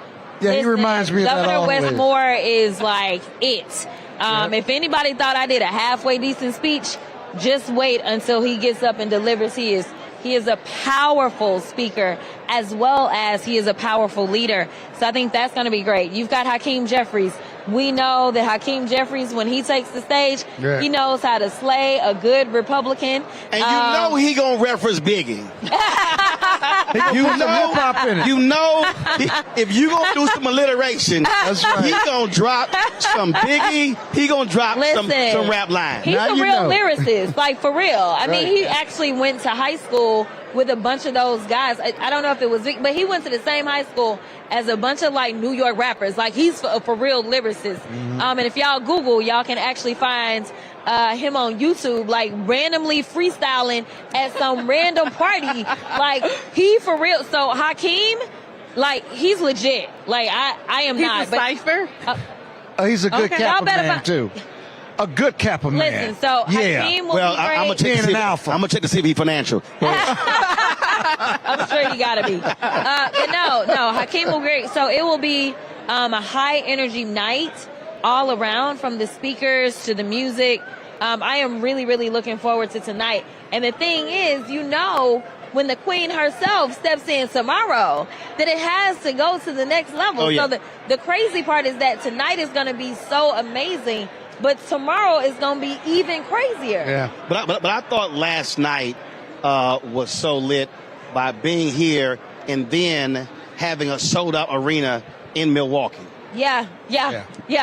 Like there's, exactly. We sold out in Chicago and we filled it in Milwaukee. Right, exactly. No, but I think that what the American people need to see is somebody who's not taking this race for granted, and somebody who's saying, listen, I am going to stay in these streets. Like, great, we got the convention, I'm going to pop through when I can, but I still got to go and take my message to the people. And the I got to let them reason know I'm Milwaukee real. is important because in 2022, there was a 50,000 voter drop-off in Milwaukee alone. Had those folks who voted in 2020 voted in 2022, Mandela Barnes is a United States senator. He lost by 26,000 votes. And so that's what folk have to understand. So when we say every vote matters, there's a MAGA Senator, Ron Johnson, who was one of the conspirators on January 6th. He got reelected because folks stayed at home. Yeah, no, Mandela Barnes is an amazing person. He was an amazing candidate. This was someone who had won statewide before. So we knew that it could happen. I mean, this was their lieutenant governor at one point in time. But you have to work it. And see, and that's the thing that, he gets mad at me because I had activists on by saying, they didn't hear from the campaign. And what I keep saying is, you cannot assume folk will turn out. No. I mean, you have got to work it. Yeah, no, I mean, and that's what we're seeing. We're seeing a team that not only is better for us, not only has the credentials, but also who is not afraid to work. I mean, here's the reality. Forget what anybody says. Do you want the person that's always showing up in your face saying, hey, I'm here for you, what you need? Or do you want the person that ain't never showing up? I mean, which one will really deliver for you? The one that comes and talks to you, or the one that is actually like, well, let me get on my little own bootleg social media and let me send out a message. And if he does, come, he talking about his ragged ass gold sneakers and stuff like that. Or his bootleg Bibles. Right. Or crowd sizes. Did he get a licensing fee for the Bible? Right. Yes, he loves to talk about size. Barack Obama reminded us last night. Yeah, I mean, there was a lot of pettiness last night. Yes, there was. I was here for it. As the king of petting, I stamp every piece of petty. Absolutely, I was here for it. Listen, people want to see that we can deliver a punch. And listen, these are great punching bags. I mean, they give us a lot of material. From J.D. Vance to Trump, we've got a lot of things that we can hit them on. But I want you to hit them. I want you to hold it right there, because that's one of the reasons that so many people have responded to you, is because in these settings, the problem I've always said about Democrats want to play by a set of rules, want to be nice, want to be cordial, want to be, my colleague, or whatever, all the phrases they use. So when you punch back, folks are like, damn, that's what I'm saying. Somebody who's not going to sit there and play nice, and stuff goes viral. And so is that what you hear from people when you're traveling around the country? They're like, thank you for swinging on folks? Yeah. They absolutely love that I'm hitting back. They absolutely feel like it's almost a release, especially when I went off on Marjorie, because like she deserved to be dragged a long time ago. No. Right? She extra ignorant. Absolutely. And it's like she continuously rises and raises money and does all this stuff, and it's all on bullying other people. And people really like the person that is supposed to be the victim coming back and punching a bully out. And so that's what they saw. But I think they also see in me someone that is not going to let them trample on who they are. When they try to come after us and act like we not anything because we're diverse, because we black, because we women, and I stand up for myself and say, no, let me tell you something. You are the one that got here by virtue of whoever your mama or daddy, or just the fact that you had money. I'm the one that had to work to get here. I had to work 10 times as hard to get here, because that is the story of being black in America. And so what you won't do is act like I'm lazy. What you won't do is act like I'm unqualified. Because if we're really going to look at the resumes, I can always tell you that my resume will look so much better, right, and stand so much stronger than yours any day of the week. What do you say to that person who's watching, who's listening, or there's someone who's watching and listening who will vote, but they got folk in their family, they got friends who are really looking at the couch? What do you say specifically to them? Well, if you're looking to vote and you've decided that you're going to, then you need to tell your story. You need to talk to your family, your friends, explain, this is the reason that I'm going to vote. I'm going to tell you this. When I go out and I talk to people on the trail, I'm still talking about Project 2025. Now, they don't want you to talk about it no more. They done run scared away from it because it's just that bad. But what I tell people all the time is this. I say, I'm not asking you to read 1,000 pages. What I'm asking you to do is use the Google, use whatever. But what you need to do is figure out what is the one issue that matters most to you. Whether it's the economy, whether it's housing, whether it's voting rights, whether it's jobs, whether it's the climate. Find just whatever your one issue is. Google that issue plus Project 2025. And if Project 2025 got something in there that you think is nice, then you know what to do. If you think it's terrible, then that is your reason to vote. Real quick, I'm going to take a question from Rebecca, then Scott. You got 45 seconds, question and answer, because she got to go, because she beats popularity around here. She the belle of the ball. Y'all, it is terrible being his representative. I just want to put that out there. It's absolutely great. Because with me, I bring people with me. I bring workers with me. Mama and Daddy are watching, and they are workers. I do love his parents. Him. Well, they made me. Right. Does he ask you for a lot of stuff as part of his your constituency? But I will tell you. Now, y'all know Roland talk a lot of shit all the time. Now, y'all know this because you watch him, okay? Considering that, listen, when you're his representative and you're a me, he gonna talk his shit to me. So if he got an issue, he knows exactly how to reach me, and he gonna text me and tell me about his issues. And I'm just like, oh my God, I'm a freshman, but it don't matter. He like, you a card-carrying member of Congress. I'm about to lay this out for you. And so I get lots of complaints. The rest of y'all need to find y'all members' telephone number and start hitting them up. Because listen, it ain't no difference. His vote counts just like everybody else's vote. So y'all need to start finding them and wearing the shit out of them too. And y'all, it ain't personal. Because Eddie Bernice Johnson got the same treatment. Oh, gosh. Okay, so I work with about 4.6 million students across 10 battleground states. What is your message to them? Why should they vote?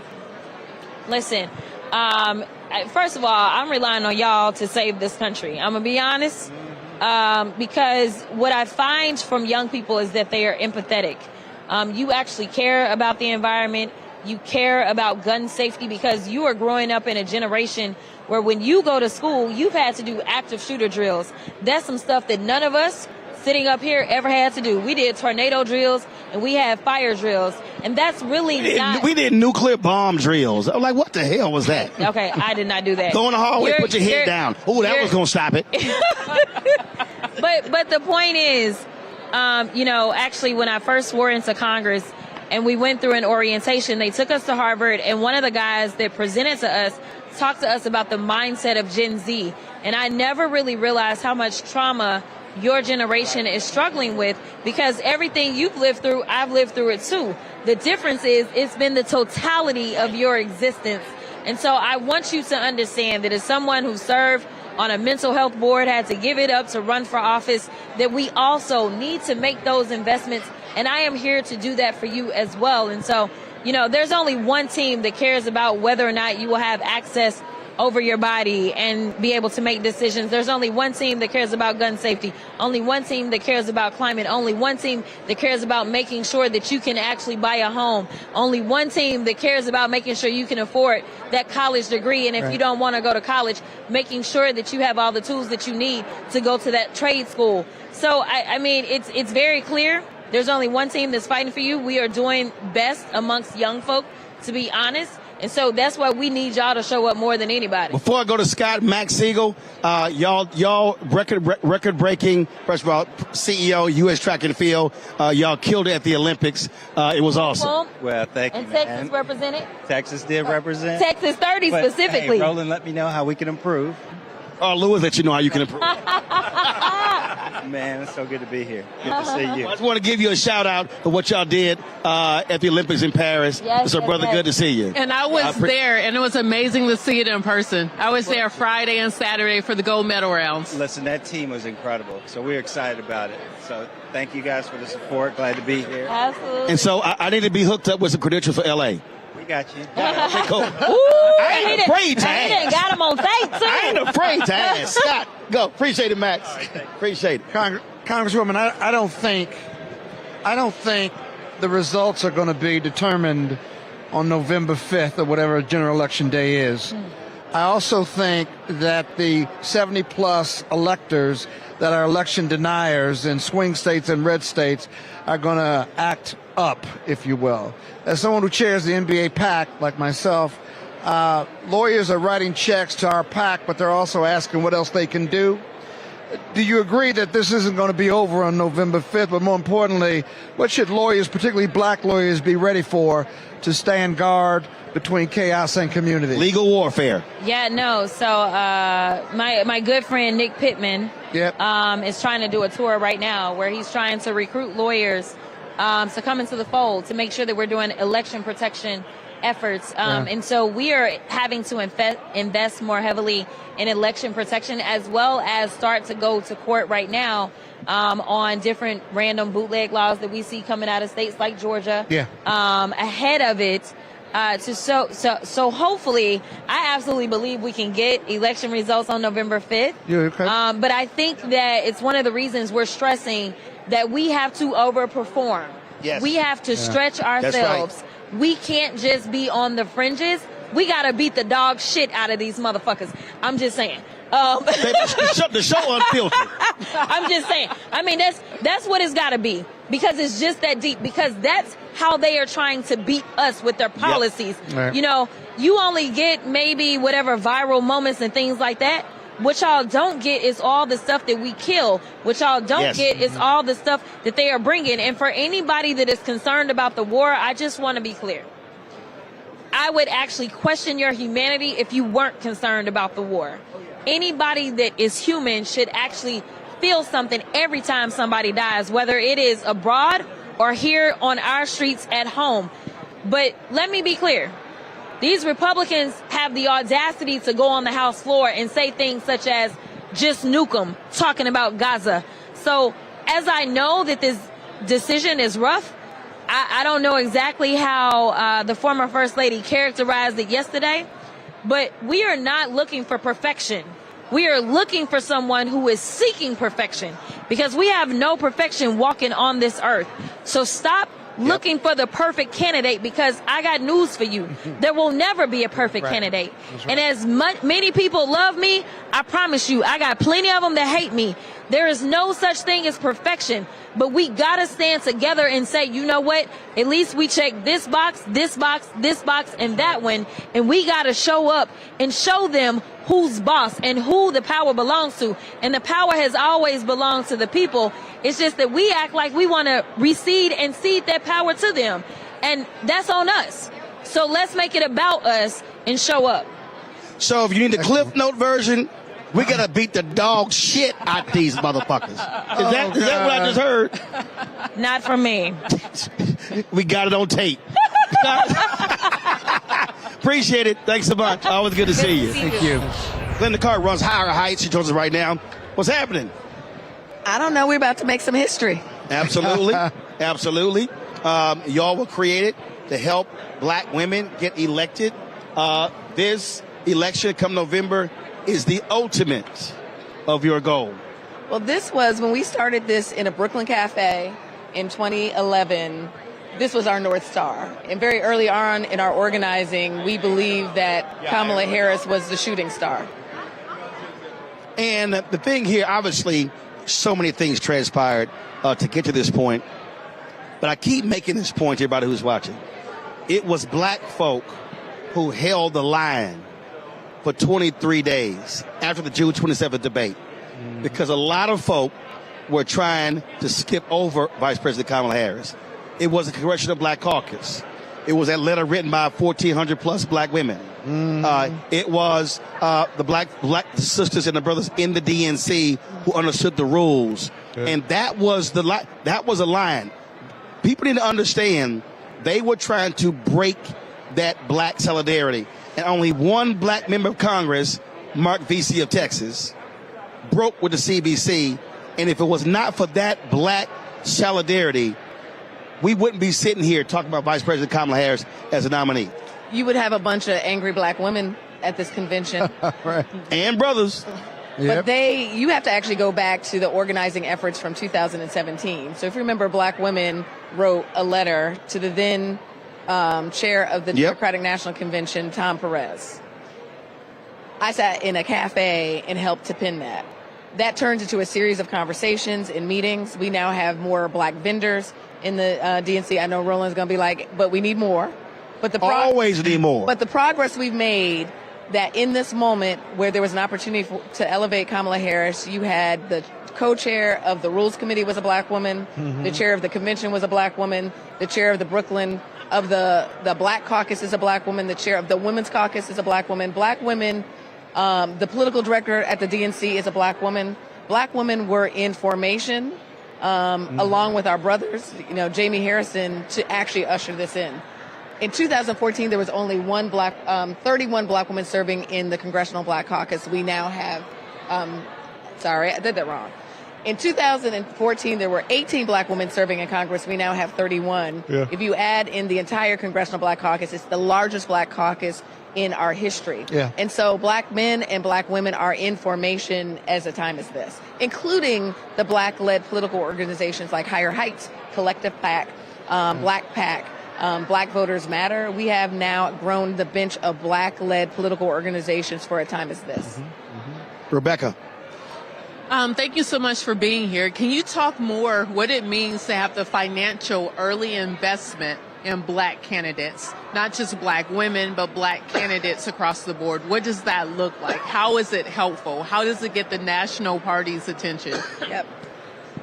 The work that we've done over the last 10 years has grown the number of black women running for office. Over the last 2 cycles, we've actually seen black candidates be competitive in fundraising. Kamala Harris has raised $300 million in less than 30 days. And that money has actually come from black communities. Now, the question is, beyond this election cycle, us taking our economic might and turning it into political economic stewardship. And when you do that, they can organize their campaigns, they can hire staff very early, they can hire consultants, they can hire media. And so we're in a next phase of our political power and our political leadership, and it is using our financial resources to back candidates that we inspire. Scott? I think I'm a former party chair for the D.C., and I'm shocked that the party coalesced as quickly as they did. Not only were black men and women in line in formation, but the DNC got in formation. They weren't in formation. They got in formation. Does that ultimately surprise you? And the fight continues because there were several people who thought they wanted to have many primaries. Not several. No? Not several.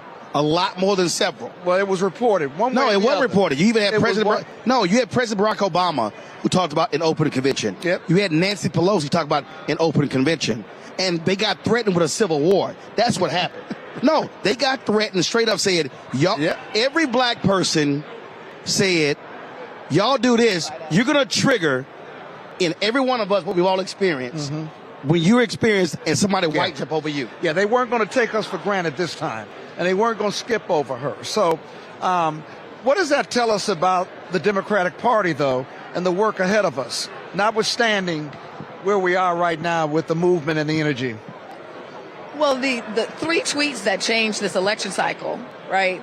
Part of the magic of this moment, Joe Biden, I had been having quiet meetings about preparing for a Kamala Harris presidency before 2028. Little did we know that it was going to be this immediate. People didn't believe that America would coalesce around one of the most qualified black women, right? She has run and won on every level of government. And so I think Joe Biden's legacy was always going to be elevating her to be president. Yeah. And so when he made that quiet decision, which is part of it, right, is that tweet came out of nowhere for most people. So people couldn't organize because it was tweet 1, I'm out. Tweet, then we were, black women were like, okay, you just said you out. Yeah. And then that second tweet that said, I'm putting her in. That's right. And then everyone's waiting, okay, well, we got a hold because she ain't said anything. They couldn't organize against her because it was so quick. Right. And then you have a call with 42,000 black women that night. Like the roll call moved so quick they couldn't do anything. Here's the reality. We're in Chicago. 1968 was the first time they had integrated delegations. The reality is it's here. Dr. King always talked about America be true to what you put on paper. The reality is that it has been black people that has forced this nation to be true to what it put on paper. It is black people that have forced this party to understand that be true to what you put on paper. And so this is what I'm always trying to explain to folk when they're complaining about Democrats this, Democrats that. You got to use the leverage and the power and the influence every way possible, every single day. Shirley, in my office, my home office, I have a picture and a quote of Shirley Chisholm who said, I have faith in America. And so I certainly many times go like, Shirley, I don't know, this faith in America, I don't know. But here's a woman, 52 years to this month, boldly came to her convention in Florida vying for a space for us. This is Kamala Harris is part of the Chisholm effect, right? The architecture of this moment is based on the Fannie Lou Hamers who held the party accountable, the Shirley Chisholms who pushed the party to think big. And then when Kamala Harris steps off the stage tomorrow, we are going to be talking about the Kamala Harris effect. You will see more women, more black women, more candidates of color running in 2025. She's only going to be as strong as the candidates that we helped get elected for there to be a House of Representatives and a U.S. Senate and state legislatures across this country. So black people, we need to be engaged from the top of the ticket all the way down. We also got to remember, 72, there were black men that would not support Shirley Chisholm. When they had the black political convention in Gary, that they didn't support her. But we also got to remember one of the folks who was there in Gary, Reverend Jesse Jackson Sr., when he ran for president, the sisters that you see who are in power right now, the conduit was Reverend Jackson working on his campaign.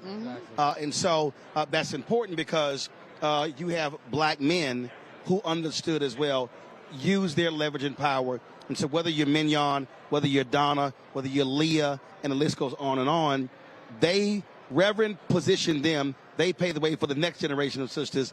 And if you are a middle-aged or younger African-American brother or sister in the party, you damn well owe it to them to make sure you are creating spaces for the next folks. Absolutely. They've created spaces for us. Lottie Shackelford, who is the chair of the Women's Caucus. Most people don't know she is the first black woman to serve as a mayor of a top 100 city, which was Little Rock, Arkansas. Right? She was a mother, a PTA president who wanted her voice to be heard. Y'all, that was former Congressman Harold Ford walking in with his Fox News crew. Go ahead. And so black women have been the architects of this modern day democracy. Absolutely. Well, Glenda, we appreciate it. We got, 76 days left? 76 days, a lot of work. This is such a short runway. Most presidential candidates are running for more than a year and a half to 2 years. So we have 76 days to pull this together. So yes, the party will have operations. Her campaign will have an operation. It is actually about the organizing power of black women. You know that when you fire us up, we don't go to the polls alone. We bring our house, our block, our church, our sorority, and our union. And that is the work over the next 76 days, to make phone calls, to text, and to knock on doors. And get out the vote. It's time to get to work. Linda, we appreciate it. Thanks a lot. Thank you. Joining us right now, Yolanda Jones. Look, I'm just being straight up, okay? She was not supportive, and she was one of the people who was trying to kneecap her, and that's just straight up. So she ain't getting no love here. Yolanda Jones, state representative in Texas. Jones is right now also attorney there in Houston. Amanda Ellie Mistel, justice correspondent with The Nation. Rebecca Carruthers, Fair Election Center. I'm glad to have all three of you here. And I'm going to go ahead and just stay on that point. Oh, no. No, I'm going to say that because here's the deal. Rebecca, I'm going to start with you. It's a fact. There were individuals like Nancy Pelosi who were talking about an open convention, was trying to skip over Vice President Kamala Harris. It was abundantly clear, and it was black people who said, no, y'all are not going to sit here and do that white game that black people have experienced all of our lives when we got skipped over by a less qualified white person.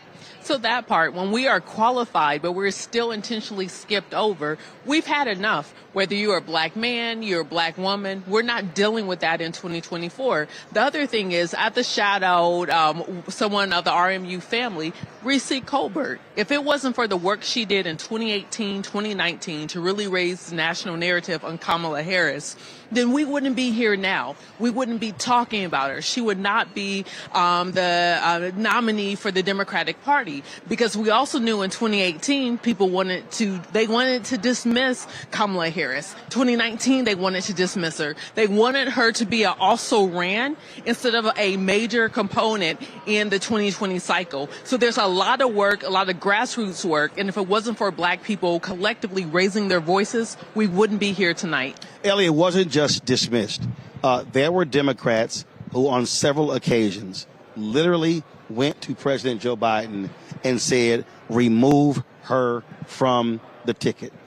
One of the folks who was in the room told me, and Joe Biden said, hell no. Joe Biden, look, it's a very interesting relationship with him and President Obama. Joe Biden wasn't happy about getting pushed aside when Obama endorsed Hillary Clinton president in 2016. But here's the other thing that if people need to understand the dynamics here, that Joe Biden was the only person who was standing in the way for, one, her being on the ticket or off, and then also her being in this position.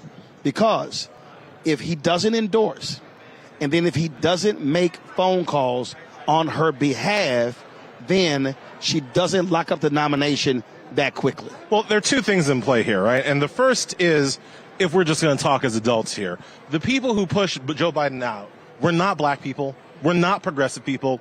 It was the rich donor class of this party that pushed that man over the ledge, right? That was their plan. So now you've got these rich donor people who are already engorged with power and thinking that they call the shots. And all the people that you're talking about, Nancy Pelosi included, who is, let's give her flowers. She is one of the toughest, smartest, and most effective politicians ever.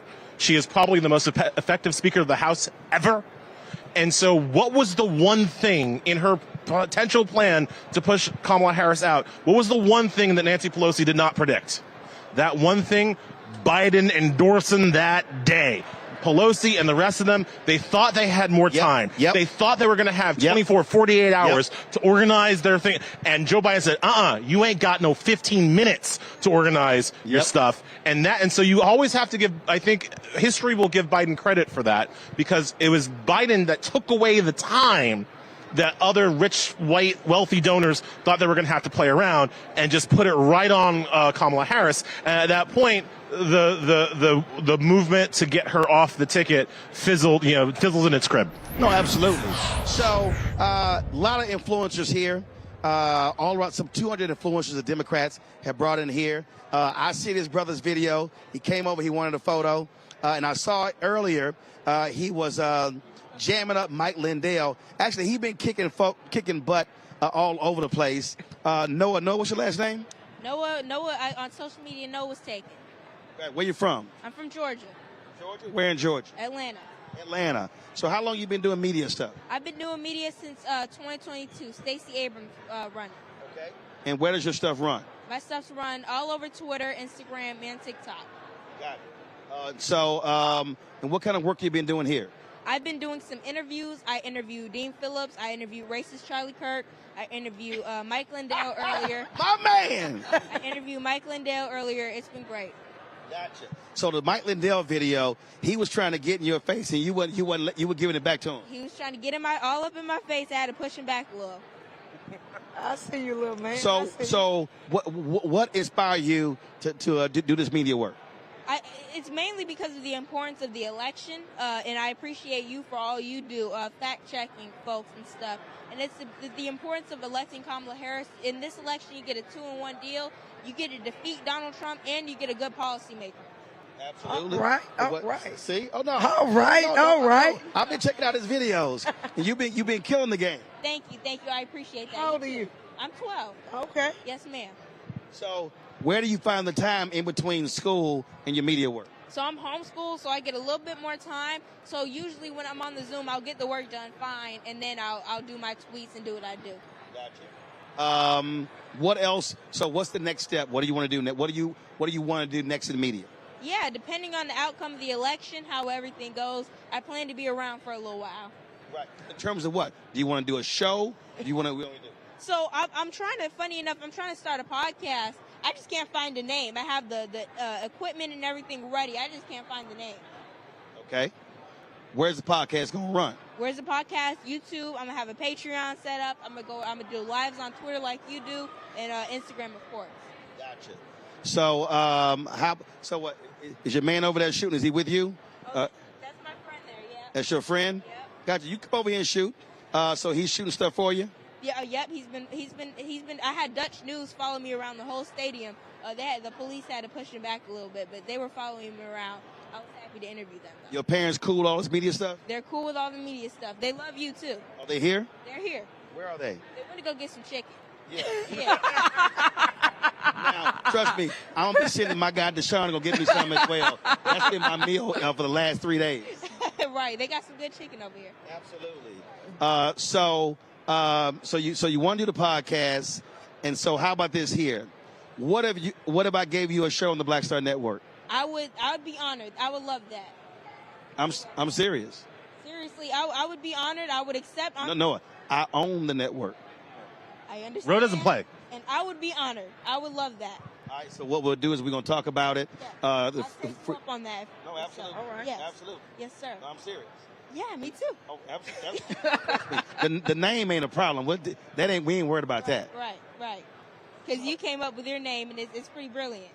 Yep. Came up, made it easier, and then also the Black Star Network name came from that was a cruise ship of Marcus Garvey, and of course the Black Star Gate that's in Accra, Ghana. Right. Wow, I didn't know that. Yep. Yeah. Yep. That's where it comes from. All right, you're gonna answer some questions. Rebecca, you first. Okay. So if you were able to vote in this election, who would you cast your ballot for? Absolutely Kamala Harris. No third party because they have no chance of winning. It would only split my vote. Donald Trump because he's Donald Trump. And so Kamala Harris with the best policy platform. Come on, Noah. Boom. My question. What's your most important policy right now? My most important policy right now is keeping, first of all, the Emmett Till Anti-Lynching Act, which is so critical. And we've seen a lot of pro-black legislation out of the Biden-Harris administration. Right now, I would love to see her raise the minimum wage for our workers. Yolanda? I love that too. Yeah. So my question to you is, how are young people feeling about being educated on politics based on what they learned from you? Yeah, so they usually have my cousins especially have a better time listening to me than listening to the aunties, but it'll be very helpful if I could get on your show and spread the word for other young people to get the message out how important it is. Well, that's going to happen. So we're going to work on that. And then I can show you all the tricks of the trade and help you advance in what you're doing. Thank you, sir. I'm honored. Thank you. So I've already sent you. Now your phone is dead. The first rule, always have some backup juice with you because you cannot have your phone die, Noah. That's right. I know you probably never have a dead phone. No, because I got 5 bricks. I'm always have juice with 2 phones. Right, you're gonna have the juice and you're gonna have the platform as well. Absolutely. So you're gonna do this here, Noah. You're gonna put your information in my phone, and then no, we don't. I ain't got to ask nobody. I own it. So and look, and he's telling the public. You're gonna put your information. You're gonna put your information in. You're gonna put your number in, and put your email. And so when we get Monday, we'll follow up, and then we'll start working on that. Thank you, sir. I mean it. Thank you. No, not a problem. He has, his parents did a great job. I love your spirit. I love your knowledge, and again, I love your videos. And y'all leave a like, subscribe, send him some super chats so he can fund the show. See? My man said like and subscribe. Thank you. He says super chats.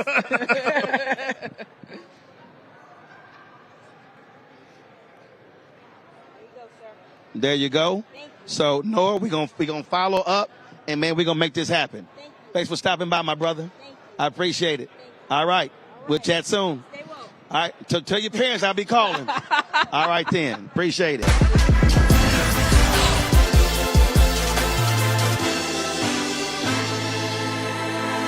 Congresswoman Joyce Beatty. Hey, Congresswoman, how are you? Well, thank you.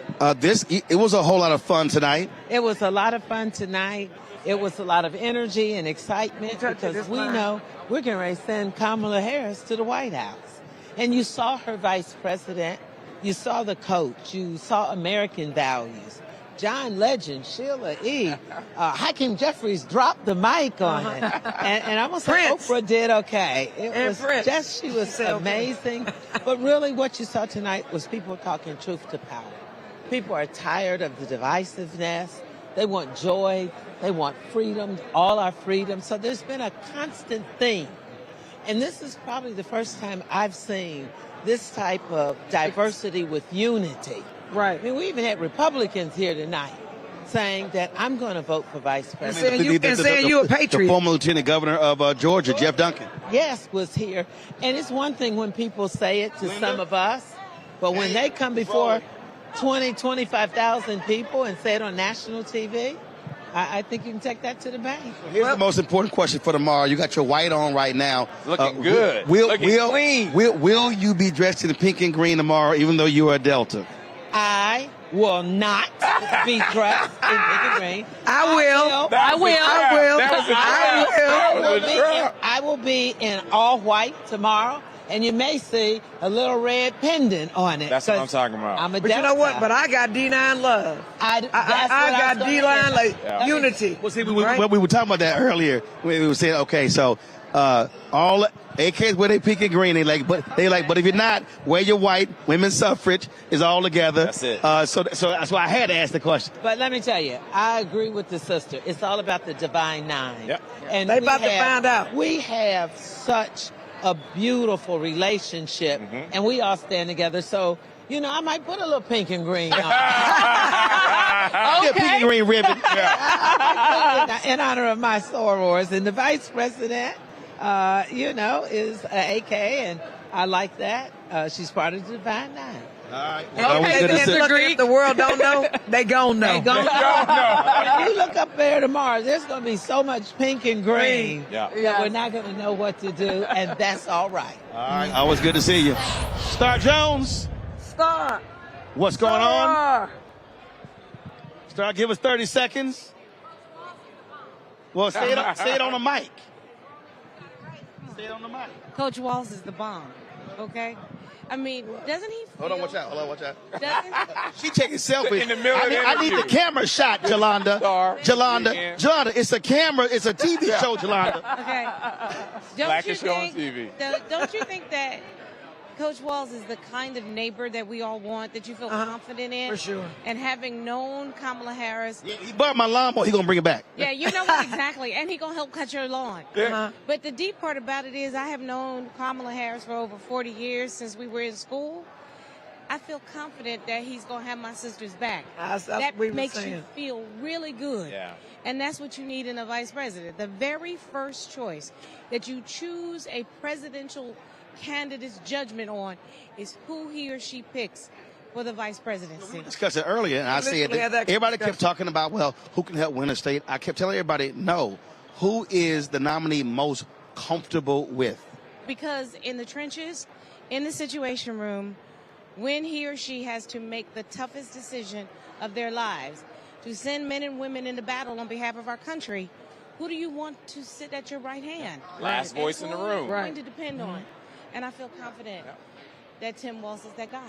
Gotta ask you this here. Oprah was bringing it today. Well, Oprah bring it all the time. Don't hate the player, y'all. Hate the game. I can't wait for tomorrow. My sister gonna bring the fire. I think I kind of know what you're gonna be wearing tomorrow. Pink and green. Oh, she got it already picked out. She got it already picked out. Those of you, and Mark Moore will agree with this, those of you who are considering the couch, I need you to understand the couch ain't gonna feed you. The couch ain't gonna supply lunch meals. The couch is not gonna build roads. The couch ain't gonna help you get a house, help you own a home. The couch will do none of that. And if you listen to people, and I heard some of you Negroes out there, you ain't getting enough for that vote. It is a fundamental lie. Anybody who says your vote cannot make a difference is an absolute lie. Mark? Roland, you're just telling it like it is tonight, brother. It's a powerful night tonight. Hakeem Jeffries did a powerful job. Mike. When Oprah came out there, what a surprise. Stevie Wonder, John Legend. Come on. Lee. And then Coach Walz, he brought it. He brought himself. He brought his authentic self. So it was a powerful night and a strong night. But you know what? We are going to work precinct by precinct, block by block, house neighbor by by house, neighbor by neighbor, person by person. So we understand that voting is not a me thing. It's not a transaction. It's a we thing. Power comes from we, not me. And our struggle inside of elected or outside of elected has always been a we and us and our. And what we got to do is we got to continue to convey that and remind people that is absolutely the case in this fall's election. So we're going to get momentum. It's a powerful feeling in here. This is our 12th Democratic National Convention, and this one's special. It's special. I'm looking forward. And history tomorrow. Tomorrow night. Yes, sir. We'll be there. And I think somewhere, Fannie Lou Hamer will be smiling tomorrow night. Fannie Lou Hamer will be smiling. Shirley Chisholm will be smiling. And many, many, many others. Barbara Jordan. For sure. Will be smiling. Texas legend. Perrin Mitchell will be smiling.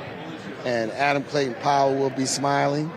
And you could go down the roll call of the many pioneers who could never have imagined this day, this kind of convention. So always good, man. Yes, keep telling it. And that's why we're here. Keep telling it like it is. That's absolutely it. We need him for the last word. Big night is we gonna win in November. Huh? We gonna win in November. Yeah, but we gotta work. Oh, yeah. I want you to last word.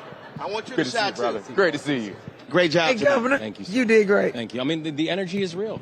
Congressman Emmanuel Cleave was also a pastor. He said he's going to have to talk to Warnock about these bootleg preachers who are passes politicians. Tell them I agree, because I know who they are. Just your perspective, again, tomorrow, watching history unfold. That's right. Well, you know, it's powerful because she understands this is going to be a historic moment for her and a historic moment for the country. But the thing that the vice president understands is that's not the assignment. Making history is not the assignment. Right. Making history is not going to get what's going to get people to come out and vote. Hillary made history. Correct. When understanding the assignment means going out there and making the change that the people are calling for. That's what she's prepared to do. And so I think it's powerful that we're about to watch history being made. It's powerful that in November we will watch history being made, watching our first African-American female being elected president of the United States. But she very much understands that's not the assignment. The assignment is to go out there and make the impact and the difference that everyone believes and knows that she's going to be able to make. And I got to ask how you are going to feel watching with your own eyes tomorrow night come to life. I think the night is going to be electric. I'm so excited. We're doing everything we can to get her elected. She has proven her case to the American people. She'll continue to do that. And, the women are here for her. The men are here for her. But more than she needs. And all I'm saying, Kwame Jackson, don't be shocked. Tomorrow, Kwame, you see a A-stroll. I knew it was going to happen. He brought you over here. I'm just saying, you might just to do that to me. Look. You might see an AKA stroll tomorrow. You might see an Alpha. I'm just saying. Yeah, you never know. Kwame's a great brother, but not everyone makes all the right decisions. There is redemption, good brother. There is redemption. It's all good, brother. So proud of you, man. So proud. Governor, what I keep telling you were great at the collective. Well, I'm gonna leave you here soon. What I keep telling the Kappas, without Alpha, they just cap aside. That's it. That's why I love you, man.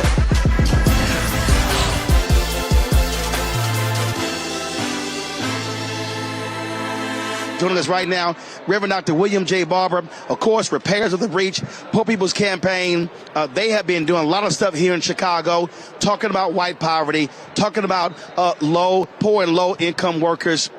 And Reverend Barber, I was talking with someone with the Harris campaign, and the messaging that you have been talking about, poor and low income workers, that is beginning to be said, but not said enough. Exactly, but it's being said. One of the things that we have the first black Asian, but the first woman and major presidential candidate to say one of her ideas of freedom is to end child poverty.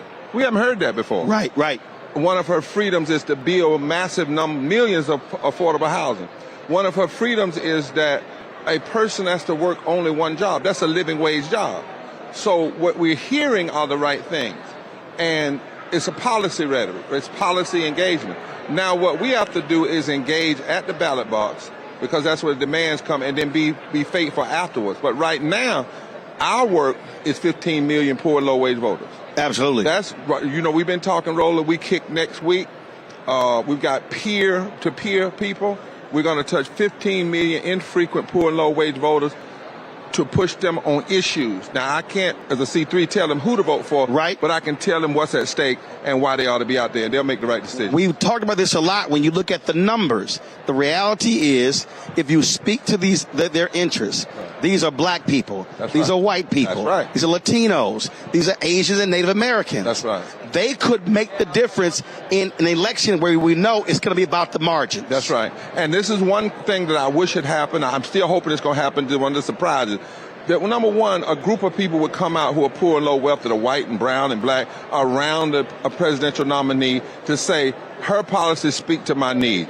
And also that we frame these things in a moral framework, not just Democrat, Republican. But listen, Pennsylvania, the margin of victory last time, 40,000 or so votes. 1.3 million poor low-wage folk that could have voted didn't vote. Michigan, 20,000, 1.2 million that didn't vote. North Carolina, 74,000, 1 million that didn't vote. Everywhere we look in battleground state, poor and low-wealth people make up 40% of the electorate roll, 40%. And all you need is about 5% of that 40% to fundamentally shift.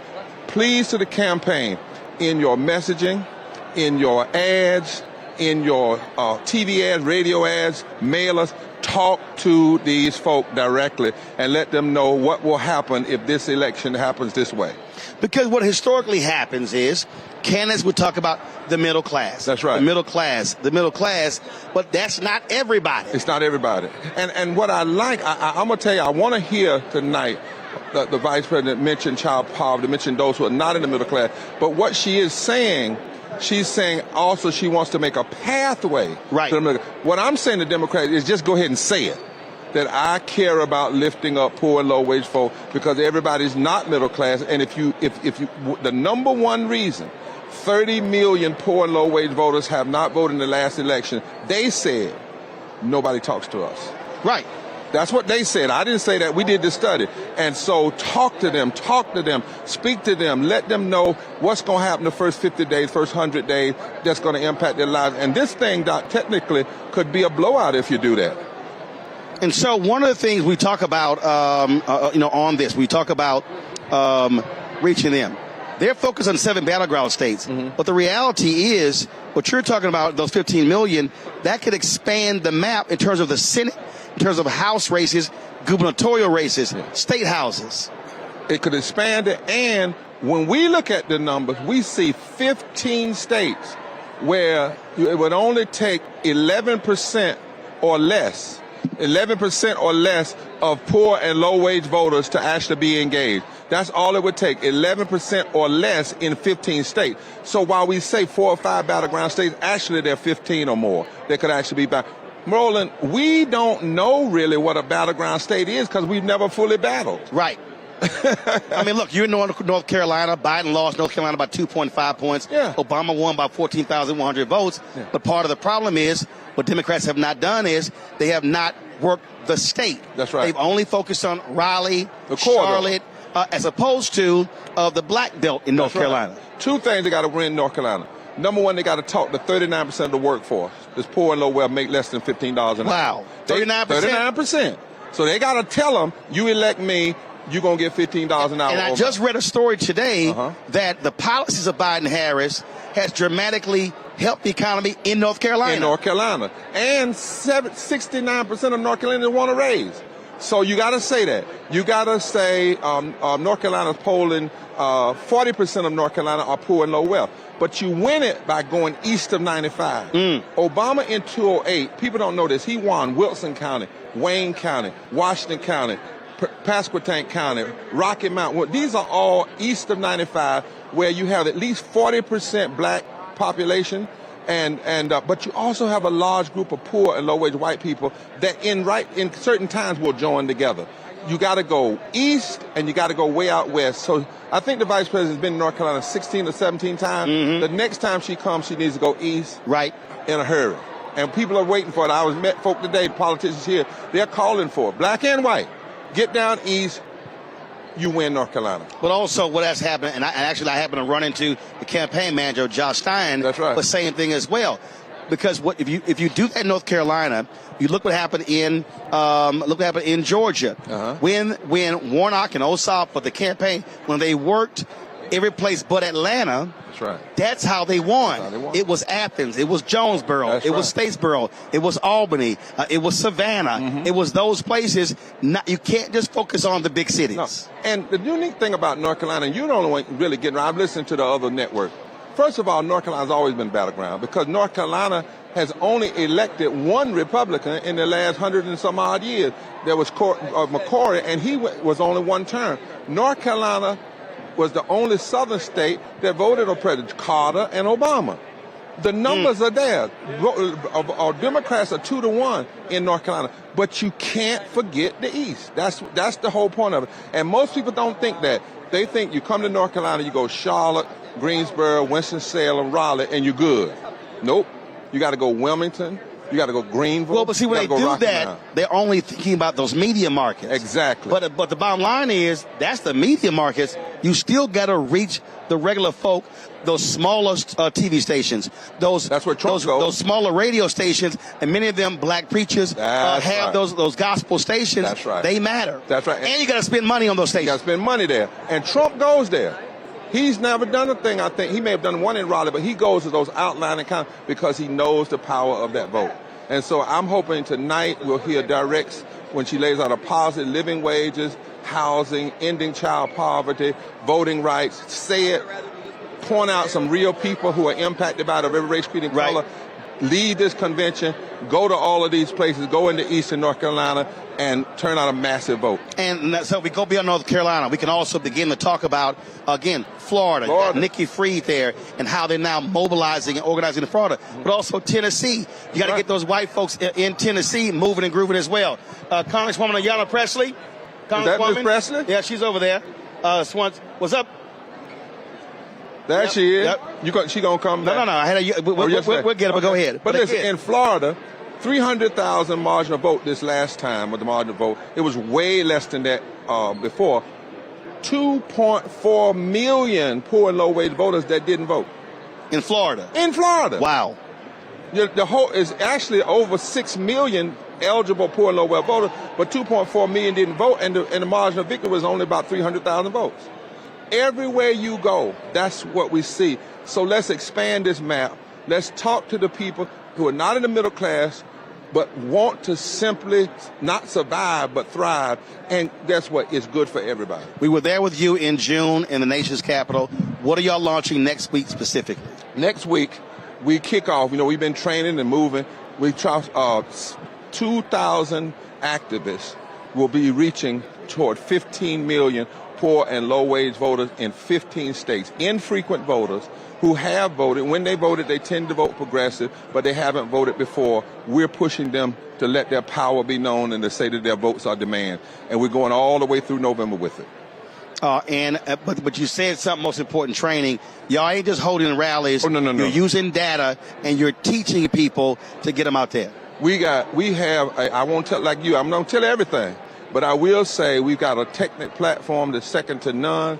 We know where all the names are. We know where the emails are. We know where the numbers are. We've been spending over 6 months getting things in order and training people that can do this and after the election can do other things. But this is not about just having a rally and saying vote. This is about peer-to-peer going directly to people and talking with them. Absolutely. Well, Reverend Barber, always glad to have you. We're going to always do the work. That's right. And informing the people, so we appreciate it. Thank you, Roland. So joining us right now, Amy Steele with the New North Carolina Project. Amy, we were just talking to Reverend Barber about that. And when you look at numbers, what historically happens is Democrats do well in major cities, but they lose with wide margins in rural states. Why? So they lose with wide margins in rural areas because people are not working in those areas year-round and between elections. I think we know in North Carolina that we have to overperform in urban areas such as Charlotte, such as Raleigh, Greensboro, Wilmington. But in those rural areas, we can't ignore those. So partners like New Rural Project, they're doing a great job of mobilizing rural voters with issues that are important to them and what are those? Specific to them. What are those issues? Those issues range from immigration challenges to jobs to economic mobility to infrastructure and making sure they have access to internet. I mean, frankly, Wi-Fi and broadband are huge issues in rural areas, especially in North Carolina. And we've seen our governor work toward increasing access to broadband. We also know that closing healthcare facilities is always an issue in rural areas, and we don't want to see those healthcare facilities closed because that makes it even harder for rural residents to get access to quality healthcare. Billions have been allocated for rural broadband. Do you believe that before it was Biden-Harris, now it's Harris-Walz, are they talking enough about that in those areas? Because it was their money that actually made it possible. Yeah, for sure. I think we're talking about it. I don't know that we're doing enough about it. So I want to be very clear. We still have several thousand rural families who still don't have access to regular, strong broadband internet. And that's a problem, especially for our public school system students. Having been a principal myself, I can tell you that all students across our state need access. So it's definitely something that we need to continue talking about. And we need companies, communication companies, to stop helping to make decisions about what actually happens on the ground when we're trying to lay broadband and other infrastructure. What are the issues beside broadband? So healthcare, huge issue. We need to make sure all of our rural residents have access to healthcare, good quality healthcare, and hospitals that have quality nurses, registered nurses, LPNs, et cetera, who are working in those hospitals. We know that when healthcare facilities close, communities die, and that is not okay. They shouldn't have to drive 10, 20, 30 miles to get access to healthcare. We also know that commercial development is a problem in rural areas. That informs economic development, job growth, And that's a problem. So we want to make sure that we're always addressing issues for rural Americans right where they live. And I'm so glad Governor Tim Walz is on the ticket because I feel like he can help to address some of those challenges for our rural citizens. How do folks reach your organization? NewNorthCarolinaProject.org or NNCP.org, NNCPAF.org, and then they can catch us on all social media at New NC Project. All right, Amy, we appreciate it. Thanks a lot. Thank you, Roland. All right, thank you very much. All right, folks, I want to bring in now. We've had her on before. She's running for the United States Senate in Tennessee. She is one of the Tennessee 3. State Representative Gloria Johnson. Glad to see you here. I see you got your white on. Looking good. I do. Absolutely. First of all, what has this week been like for you in terms of how do you feel what you've seen, what you've heard? I feel really good. I mean, energized. We've been energized in Tennessee. There's a new burst of energy with VP Harris being the top of the ticket. And I just can't tell you how much energy there is. And we were already seeing it in Tennessee, but it's gone to 11 now, and it's just so exciting. I was just talking to Reverend William Barber. We're just talking with Amy with the Rural Project in North Carolina, and what we were talking about is that what Democrats have done or failed to do is really understand states, especially southern states, outside of the major cities, and so you've been talking to those folks, people who are normally ignored. And so what are you seeing and hearing in there in Tennessee now with the communication talking with them? Right. Yeah, that's the interesting thing because I've committed to a 95-county tour. We only have 7 counties left. So we've been going around to every county. And people were excited about Biden. And I was a little nervous because they were so on board with Biden. You know, are they going to make the switch? But they really did. When President Biden made that decision, they went right along with his wishes and instantly, supported Vice President Harris. And, I was overjoyed that Tennessee's delegation was the first in the country to say yes to Kamala Harris. That made me so proud of Tennessee to step up and be the very first ones. And I think that tells us a whole lot. And the excitement is just off the charts in Tennessee. This is, every time I see David Axelrod, he's talking about, there's euphoria, but that sort of fades out. I'm like, dude, you've been a joy killer. I'm like, because the reality is you want to build on the excitement. We are seeing all across the country, in Florida, 23,000 new volunteers. I saw something earlier that said of the 1.5 million new donors that since Vice President Kamala Harris was the top of the ticket, 70% of them never gave. Yes, I'm like, exactly. Like, you have to embrace that. Oh, Tennesseans are giving like never before. It's a record amount of money that we have raised from Tennessee. And that's what he doesn't, those consultants that have been in, they're a little jaded. Right. They've been upset, they've been hurt, they felt good and bad things happen and all of that. But those of us who are on the ground, talking to people on the ground, they are so excited. And that's why I tell people all the time, I don't care how busy you are, how whatever. Spend 30 minutes a week calling regular voters and talk to them. Right. And you will get a whole different picture of what's happening. I talk to voters. I am a grassroots person. I came up with training from the Obama campaign, and I've always been about talking to the grassroots. And it's energy and it's excitement. And those, Beltway folks can talk about, try to kill our joy, but the reality is people are excited and we're not going to take it away from them. One of the things that we also are seeing because of that school shooting in Tennessee, it woke a lot of white women up. Yes, it did. Talk about that. I had 50 Republican women at my kickoff. That's the that we go to. People come in and say, I'm a lifetime Republican, but we're voting for you. And I always ask them why. Number 1 and 2, Dobbs decision and gun violence. 80% of Tennesseans, 80%, that's Republican, Independent, and Democrat. It's urban, rural, and suburban. Support gun sense legislation. 80%. 80%. That's straight polling. And the first thing the Republicans did after that shooting was assist the gun manufacturer. Yes. and expel people standing up for gun violence. And those were the moves that they made. And so they are the ones who are extreme. They are the ones who are out of touch with their own voters. And that's what they're missing. But they're going to find out on November 5th how much they missed. Well, you're running against Marsha Blackburn for the United States Senate. We'll be watching that race. Certainly good luck there in Tennessee. Well, thank you so much. I appreciate it. All right. Enjoy the night. All right, we will. It's going to be great. Indeed. You going to join me, Glenda? You just sitting over here chilling. I'm sitting there trying to get her attention, like, batters up. And I'm like, you over here, we comfortable. Get that microphone right there. I'm like, in your AKA pink, a former international president of Alpha Kappa Alpha. She, of course, former retired president, Tennessee State University, now working with the Harris-Walz campaign regarding HBCUs. Let's talk about that. Really getting the HBCU community mobilized to maximize their voting power. Biden-Harris administration financially has done more for HBCUs than any president in history. The community should be responding with their votes. Absolutely. There's so much excitement, enthusiasm right now, but we want to make sure we harness that excitement, enthusiasm into a viable plan to get out and vote. The voter engagement, the voter registration, voter mobilization, all those are so very important. So Absolutely.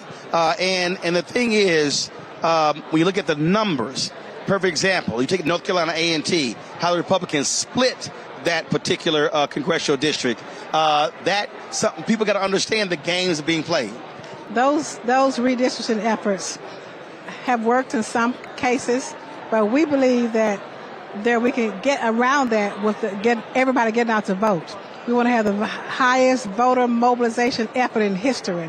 The way we plan to attack it is to go with the students, the faculty, the staff, and the alumni for HBCUs. Once you go to the alumni, they're everywhere. They're in every state. They're in the battleground states. They're in the 3 battleground states. The Blue Wall, they're in Michigan. But it's not just the students and the alumni. There are parents who maybe did go to HBCU. So that's exactly right. We look at a number of, it's a little over 10 million the way we calculate it. We look at the HBCU and Divine 9 and HBCUs. The sorority fraternities we look at of that population of about maybe 3.5 million. Another 7.5 million from HBCU community.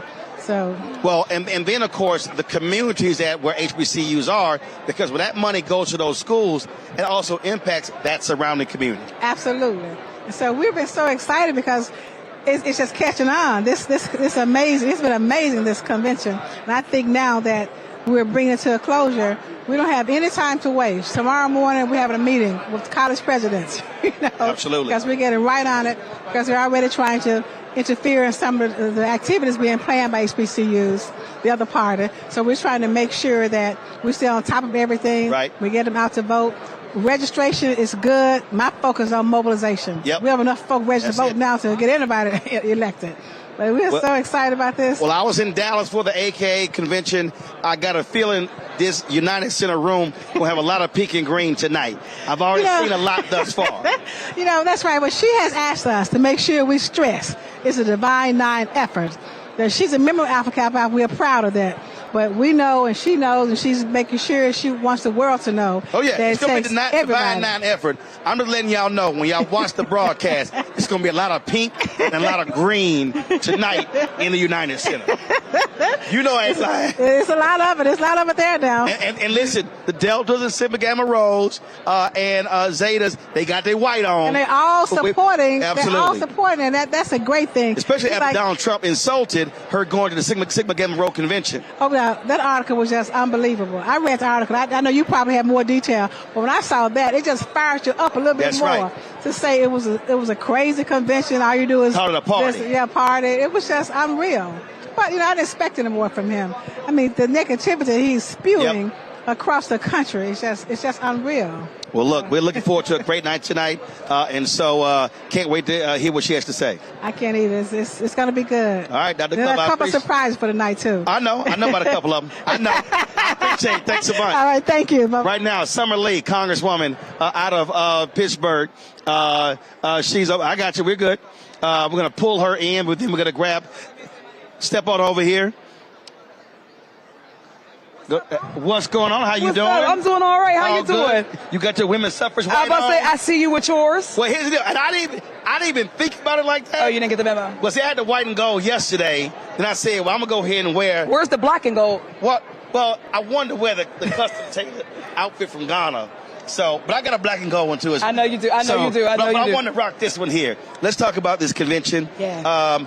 It has been significant enthusiasm, and I don't think people really understand how her being at the top has really fired folks up all across the country. What are you seeing and hearing in your district in Pennsylvania? I mean, I would say the exact same, right? I think it was like an undeniable it was like a depression, right? Folks were just going through the motions, and we've been going through the motions for so long that we forgot what it felt like to just be excited, to be energized. We see that, obviously, with the energy we're seeing here. We see it in my district. We see it in districts like mine. But let's be real. We're also seeing people who want to be a part of that, who want to be included in that joy and that enthusiasm, don't feel like they can be yet. So we're dealing with both of those, and I think that we can contain both of those spaces. So that's what this is all about, is how do we spread it? How do we make sure that it doesn't extinguish before it's too late. So I think that's where we are. I mean, I can't even tell you how many brothers have stopped me in the past 3 weeks who were like, I was on a call. I was on a call. And so you had women, black women on that Sunday, women, black men on Monday. You had the Latina women on Tuesday, the South Asian women on Wednesday. You had the white women on Thursday. You had the black gay dudes on Friday. Then you had the Caribbean folk. Everybody. Then you had the white dudes. Yeah. Then, but you had the Irish Americans for Harris. And what happened was all of these people realized we don't have to ask permission. We can just do it ourselves. Yes, and that's a new moment, right? That's doing politics of the now. That's called organization, absolutely. mobilization. But a lot of people who are over-reliant on the old methods of doing things, the old boys club. We have Kamala Harris. She's going to be the first black and South Asian woman to be the president. She is obviously on the younger side. We're passing batons. Politics, a new way of doing it, but also tapping into people who have been on the outside of the old politics. So these calls, they gave access to people who wouldn't usually even be a part of our political calculation. And all they had to do was log on to their Zoom. That's it. And they got the inspiration, and they got to hear from people who they wouldn't meet in real life. And now they feel like this is theirs. Yes, I had brothers who said, I haven't felt like this since the original Million Man March. That's literally what they said. And that's saying something, right? This is obviously, it's been so long since we've had this type of energy. But right now, the calls were great. And I think you just named all of them. I didn't even know we had that many. Oh, but it was crazy. But we have to make sure that those calls, and I said it on one of them, right? The calls are great. But we need to turn those calls into door knocks. We need to turn those calls into conversations at our churches, our synagogues, at the barbershop, at the bus stop, at work, because actually that's going to be the long-term work. So this is the early energy. It's going to be a long 75 days, and you know that, and we know that. Well, actually, what I've been doing with that is telling folks it's actually shorter, because we should be focusing on voter registration deadlines. Then early voting. Then that fight on Tuesday, because we were talking yesterday, the first place where the early voting starts is in 18 days. It's in 18 days. You taught me something on? Rebecca Carruthers with Fair Election Center, she said yesterday, the first early voting starts in 18 days. That's good news. That's good news, though. Right. The momentum is in our way. It's going in our direction. The energy is here. We have the fire. And when we talk about 18 days, those are milestones that people can last, right? It's like you're running a mile and you calculate every 400 meters, right? When we are able to do it that way, we're able to not just keep people energized, keep people engaged, but we're also able to help them to get people back in and keep people and bring new people with them. So I think that you're exactly right. Pennsylvania is one of the newer states to even having early voting. So we're still getting used to what does it look like to get black folks to engage in early voting, right? To still make sure that our college students are registered in the right place. So we have to do all those things at once. Absolutely. Representative Summer Lee, we appreciate it. Look forward to having you back on the show. Always a pleasure. That's good to see you. Thanks a bunch. Good seeing you. Come on. Come on, Raymond. How you doing? All good. Just what's going on? What's up? All good. All good. I see y'all still fired up. Oh, we fired up. We fired up. That's right. That's it. We got to get this done. We got to get this done. The future is right in the balance. We don't get this done, we're going back. We can't do that. We won't go back. We will not go We're back. not gonna we go all back. in. 100 all in. 1,000%. We're gonna make it happen. We're gonna get out. We're gonna get out the vote. We're gonna get out the vote in the swing states, and we're gonna make it happen. All right, then. We appreciate it. Leah Daughtry, you have had one hell of a week. Leah, you've had one hell of a week. Just how do you feel about what you heard tonight? It was fantastic. I'm excited about the direction that our Yes, you nominee are. has Come taken on. us. Hey, Lynn. Come on, Lynn. Come on, Sarah. Stand right here. Both of y'all in y'all feet. Yeah. It was just exciting to hear the direction that she's planning to take our country. It's full of hope, full of joy, forward looking. It's a new day. I said this to several other people as well. On this day, 60 years ago, Fannie Lou Hamer put her purse on that table and told her story. President LBJ could not stand that. She was taking too much attention. I had the cameras interrupt. But 60 years later, a black woman accepted the nomination. And I'm going to add to that. When she went before the Credentials Committee, her challenge was denied. 60 years later, the chair of the Credentials Committee is a black woman, Marsha Fudge. So we've just come full circle. The convention run by a black woman, and we've nominated a black one. So Ms. Hamer would be very proud. I'm so proud. I'm so excited. She is going to be a great executor and chief executive. She said that she will make sure that there are lethal weapons, that our country will never not have them. She'll take care of us. I felt something maternal, and I felt such executive power and administrative power. She's ready, and we're ready for her. Now it's time to get to work. Let's go. Oh, no. It's time to get to work tomorrow. Rallies are not votes. We got work to do. There you That's go. it. I appreciate it. Behind y'all, Representative Justin Pearson of one of the Tennessee 3 out of Memphis. Okay, Bison.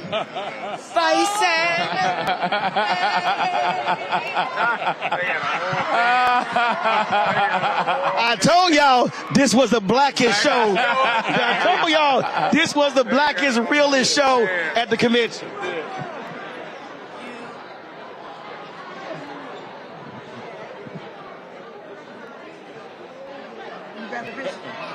No, not that. I can't block the camera. Justice introducing Lynn Whitfield to his whole family.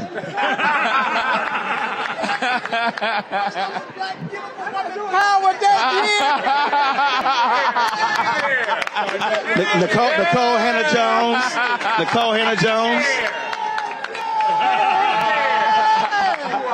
Oh my God! Nicole, real quick, just real quick, your thoughts on the speech. Or just your thoughts on the whole night. It's a historic night. So I was just glad to be here to report and witness on a historic night. That's all I got to say. That's cool. All right. All right. I appreciate it. I know. We gonna wait till Justin. We gonna wait till Justin have his fanboy moment. I mean, he gonna have his fanboy moment. He literally, he got the whole family. The whole family. I'm live. I'm live. I'm live. All right, Justin. You having a fanboy moment? God bless black women! Man, that was crazy! I was not expecting that. Thought I didn't have no boys left after VP Harris. But see, that's what happens when you come to the Black Star Network. Yes, indeed. Look at you. I got the blackest star out here with the biggest network. Man, that was awesome.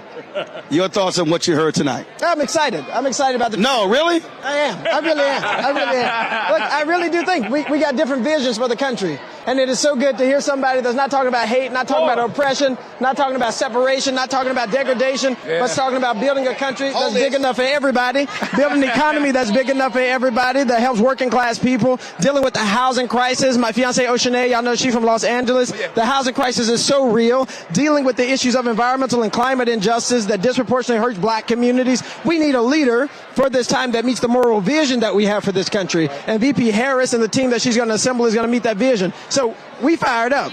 Come on. How you feeling? Tell, Time for a black woman to become president. Yeah! tell us about how we're going to get Gen Z voters to the poll. How are we going to take that TikTok energy, that Instagram energy, and turn it to action at the polls? Absolutely. I mean, TikTok, Instagram are sources of communication, but they're also places where people are gathering in similar ways that a lot of us go to churches, go to community centers, go to the gyms, right? TikTok and social media, the barbershop, it's a place for social gathering. And we have to use that and utilize it as a way to share information about vote.org, right? As a way for you to check your registration, to get registered, and to know where to go to the polls. And then we as a community can't forget the things that we know work, knocking on doors and making phone calls. Come on. We appreciate you. Felicia Rashad went by, so I had to go pay respect. No. See, she's a Jack Yates High School graduate, so I had to do that. Joining us right now, Cora Berry, activist, very much involved, of course, widow of Marion Berry. Cora, sisters like you have been putting in a lot of work for tonight to actually happen. Yeah, you know, I think about my grandmother, who was the first person who ever went to college. My mother ran for president 4 times and lived long enough to vote for the very first black president, and now this. And it's a lot of work that goes in on this. You know the backstory. And so this is gratifying, and you know how we are. We're just starting. But the thing that, and we've been talking about it all week, if it wasn't for the Congressional Black Caucus, if it wasn't for black women, if it wasn't for brothers as well who were like, oh, y'all keep skipping over her name, y'all about to have some hell rain down on y'all if you go to this convention in Chicago and her name ain't at the top of that ticket. They were trying that. But black folks said, play around, F around and find out. Now, you know about the black women mafia. You know, we always on the case. I know that. Getting over. Why you want to take all my stuff? Because you're wearing orange. That's the Knicks color, baby. Oh, my, here he go. This is red, honey. This is Delta. How you doing, sir? Tanya. Come on, Tanya. Get in here. Spike Lee just busting up stuff. He didn't care. Of course, Spike. You're all white, man. You're very white clean. I'm going to go catch up with Felicia. All right, darling. It's a great night. Love you. You know, Spike, Tanya, how y'all feeling? You know, some happy Negroes. Happy Democrats right now. You know she's going to clean it up a little bit. When they had the roll call, you were standing right out front, and we showed you were jubilant. But again, for both of you, to sit in that arena, to hear that on a historic night, 60 years after Fannie Lou Hamer testified. Historic. Not historic. Historic. Come on now. It's just, I have to say, I'm overwhelmed. I'm excited, I'm fired up, and I feel like it's going to be all right as long as we all get out there and make sure everybody votes. Can't give an okie doke. We are very lucky. No Rudy Poo. We are very lucky to have her in that position. You know what? No shenanigans.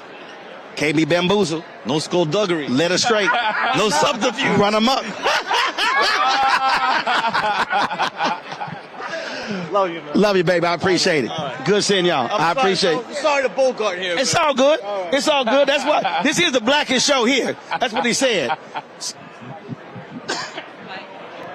Virginia Speaker of the House, Don Scott, just your thoughts about tonight. Hold it. I need some water. Hold it. I can tell you right now, man, Donald Trump don't want no part of that. What we just saw tonight. Right. You ready to get it, though. He don't want no part of it. Too late. It is so fun now. Yeah. We don't have to manage expectations anymore. We don't have to say we got to make sure he does that and do that. You know, we can just let it go. We're excited. We know that she's going to handle him. We know that she can bring it to him. I know his people are shaking in their boots right now, trying to figure out what the heck they're going to do with her because she is so sharp. She's on her game.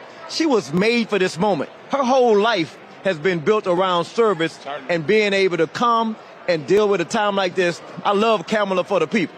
Kamala for the people. Come on in, and when he comes to see her, she's going to show up for the people because she's right. He's been a predatory person. Everything that he's done, from discriminating against black people to May 1st, 1989, putting that article out, trying to sentence those kids to death, and then coming back later on and assaulting that woman. The jury said it, not me. The civil, they found him guilty of sexual assault, and then regular everyday citizens finding him guilty.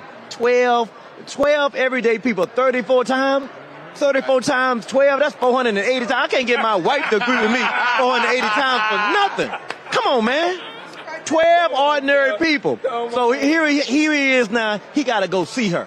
And then where I am in a state like Virginia, we got over 750,000 veterans. He just disparaged the Congressional Medal of Freedom, Congressional Medal of Honor. I'm a veteran, former naval officer. You a vet. Thank you for your service. And this man comes in and says that the Presidential Medal of Freedom, where somebody wrote him a check, is more valuable than the Congressional Medal of Honor, where somebody put their life and limb on the line. We're going to get him. Kamala got him right now. I'm good. We can just stand back. But we got to go out and do the work and get her back. That's right. But we ready. We ready. Herman Hospital, baby. Powell McCron, Texas A&M. We know what's up. A5 Powell McCron, Texas A&M, baby. Good to see you, Frat. Jack Gates in the house, Sterling. That's it. Yes, all right. You're all right. All right, Frat. Good to see you, baby. Joining us right now, folks. Joining us right now is, we got a couple of people. We got Kara Mosley Braun right here. We got Sheila E. right here. Just both of y'all, what did y'all think about tonight? It's fabulous. I was really very impressed and delighted. She talked a lot more about issues than I expected. I mean, I kind of thought she was going to gloss over. Wow. She didn't. She went in detail, and it was pretty amazing. It was really wonderful. It was amazing to hear her speak intelligently, common sense, what they want to do for the country. And it's just bringing people together. It was amazing, bringing hope and peace and joy. And I cried. It was just beautiful. You and John Legend had a little fun last night. Well, we can't talk about that. Anyway. One of the things that I've been remarking to people, and we actually played it earlier, it was 60 years ago on this day when Fannie Lou Hamer testified in Atlantic City. Really? On this day. Pretty amazing. Where she was denied a credential, and Leah Daughtry was just on, and she said, and here we are 60 years later, and a black woman was head of the Credentials Committee, Marsha Fudge. Right, and not only that, but we're going to have a black woman president. We're going to say Madam President by December. Amen. I agree. It's done, but we got to go do the work. Go register to vote. Don't take it for granted. You got to go register to vote. Absolutely. Love y'all. I'll see you. Right now, Cheryl Lee Ralph. How you doing? State Senator Vincent Hughes of Pennsylvania. As she would always say, she married her politics. Bless you. First of all, I'll start with you. To sit in that room and watch a sister accept the nomination, I know you got to feel good. First of all, I feel so excellent because I remember January of 2019 when hardly anybody believed that she was going to even win for president. Okay, maybe she didn't. She became the nominee for vice presidency, and that was excellent. But I always knew she could be exactly where she is right now, and we're headed towards the presidency. And that was one of the best speeches ever made. I'm just saying. You're from the state of Pennsylvania. Your state is going to be crucial in this election. Well, Pennsylvania, all roads lead to the White House, lead through Pennsylvania. I think I have to say, Roland, and there's no, you can't be in Chicago and not connect this to Reverend Jackson in '84 and '88, and the growth from that moment to this moment that we're in right now. We always make sure we need to look at this in context. Pennsylvania is fired up. It's ready to go. The number of officers all across the state of Pennsylvania are huge. The growth in volunteers are huge. Brothers are coming out, okay? All right, they're getting their sense about themselves. It's coming together.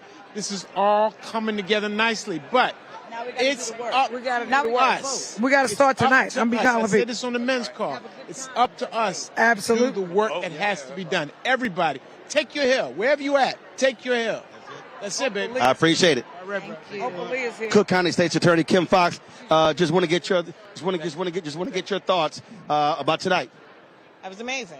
It was everything that I knew that this country needed, didn't know that the country was ready for. But she is well prepared for the moment, and I think she made, as a prosecutor, a compelling closing argument for why she should be the next president of the United States. Ken, we appreciate it. Certainly got to get your thoughts on being in the room to watch what happened tonight. Well, I was awed. I enjoyed it a lot, and I don't know a whole lot about what's going on, but I'm learning. Okay? And so, after the speeches with all the different people, and then Kamala Harris tore the place apart. Those people were off the chain. I have never seen that much enthusiasm in my whole put together. And she's going to be the next president. There's no doubt about it. Because I'm going to help her. All right. Good to see you. Donna Brazil, really? Are you you're really crouching back here, getting on camera? Last couple of nights, Brother Martin, you have asked me why was I taking signs. Well, I'm taking signs for those who were not here, but this is a moment that I want them to understand that we have worked so hard, we have come so far. And thank you, Ms. Opal, and thank you so many for giving us this opportunity to share in this journey. So I had to come and say, brother, I'm not taking any more signs. Every night, Roland spots me out taking signs, and I'm wait a minute. And she was like, "How's she getting all them signs home?" I said, "It's got UPS." No, I actually bought an extra suitcase, and it's called Freedom, and I got all of them. Harry don't have to run no more. Sojourner don't have to stand no more. We got it. Thank you all. We appreciate it. Thanks so much, darling. Good to see you. Bernice King. Oh, hell yeah. This is the blackest show here. Blackest show in America. Right. This is the black carpet. We just snatch them as they roll by. The best blackest show. Absolutely. Your thoughts on what you just saw tonight? Hey, you know, I always invoke my mom because I think about that powerful quote she had, "The woman of the soul, the nation is to be saved. I believe you must become its soul."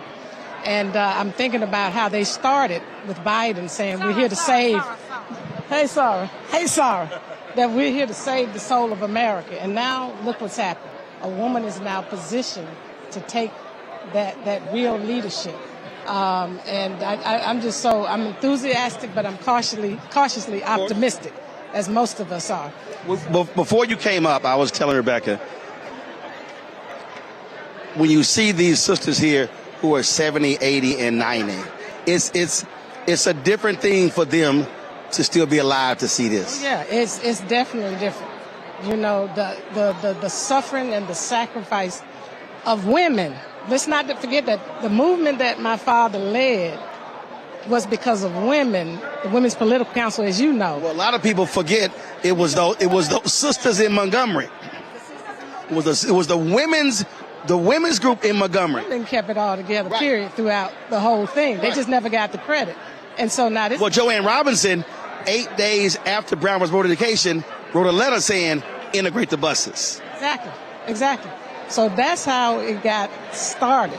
Now, it's our time. That's just a reality. And I think there's a turnaround coming. It's going to be work. Absolutely. But I think the opportunity, the doors, even for dealing with sexism and racism combined, we're going to see some changes. Absolutely. But we have to be vigilant. Yep. And what my father said, I'm telling everybody, I'm trying to disprove him. He said, one of the tragedies still of human history is that the children of darkness are often more zealous and determined than the children of light. And I'm saying, let's turn that around. Let's take this zeal and enthusiasm tonight and turn it around into determination, even past the election, because we have to hold them accountable. Her and Coach Walls, we got to hold them accountable. So thank you. I appreciate it. Thanks a lot. Thank you. We have to keep in mind, 6 weeks ago, no one expected this. June 27th, there was a debate. And after that, Democrats tarred and feathered President Joe Biden for almost 23 days. And it was a Sunday when he made the decision himself that he was not going to seek re-election. And she was primed in position to actually make the phone calls and lock the nomination down, knock out all the different people who they said were her potential rivals. But you got to remember, there were people in this party, elites in this party, people who were sitting in that audience, clapping and celebrating and having signs, who did not want Vice President Kamala Harris to be standing here on this day. Let's make no mistakes. Over the last 3 years, these people trashed this woman in media. They used anonymous quotes against her in media. They targeted her in media. They went to President Joe Biden and told him he needed to drop her from this ticket. And he told them, hell no. And then they put the pressure by saying we should have an open convention. I remember all the calls for a mini primary. Let's have a sprint, a series of debates with all the candidates before the convention and make the decision. On that Sunday, one of the first folks she called was President Bill Clinton. And then she called Secretary Hillary Clinton. And they immediately endorsed her. Immediately endorsed her. President Barack Obama did not. He called for an open convention. He was late to the party. Nancy Pelosi was late to the party. But all of these people who trashed this woman, who said she wasn't qualified, who said that she was an embarrassment to the ticket, they were all shocked when she locked this thing down in 48 hours. And over the past 6 weeks, what you have seen is a flawless campaign. The selection of her vice president, running mate, Minnesota Governor Tim Walz. For 6 weeks, how they've raised more than $600 million. How more than 50,000 people have volunteered in various states across this country. What it says is, when your enemies underestimate you, you show them who you are. And that's exactly what she did. While here, my one thing that stood out the most was on Tuesday night, when the Obamas were here speaking. She was in Milwaukee, packed out an arena in Milwaukee. How do you pack out an arena 80 miles away and you leave an arena 20,000 people on the same night? That shows you what we're seeing in this across this country with the enthusiasm. And let's be perfectly clear. There are people who still do not believe in her. There are men who do not believe in her. There are women who do not believe in her. But there are more of us, if we do the work, who can actually make her president. And if we do the work in Michigan, and Pennsylvania, and Nevada, and Arizona, and Georgia, and North Carolina, and extend Wisconsin, and extend that to Florida and Texas, we can stop these MAGA nuts. We can stop these Republicans. In Texas, the DA in Tarrant County is still pursuing Crystal Mason. Almost 7 years after she voted, they're trying to make an example out of that black woman. So we must understand that evil is in front of us. And if we are going to stop evil, it is going to require people of conscience to stand up and use their power. And so if it means you sitting your friends down and saying, we're not going to hoop today, or we're not going to sit here and play music today, or we're not going to sit here and just have brunch and drinks today and talk about why it's important for us to support her, that's what we have to do. We also have to understand that everybody has a role. You don't have to be most knowledgeable about stuff. Yesterday, we had a brother, 12 years old, who was going around this convention giving racist Charlie Kirk and Mike Lindell others hell. Now, if a 12-year-old black boy from Atlanta could be breaking down public policy, I know some of y'all grown-ass people watching and listening could be doing the exact same thing. And so now is not the time for any excuses. Now is not the time to say I can't. Now is not the time to say, well, I've gone through some stuff. Now is not the time to say, well, you know what, the couch is an option. Because I'm going to tell y'all what I said in 2008 when it came to Obama. And this is real simple. If you don't vote, shut the fuck up.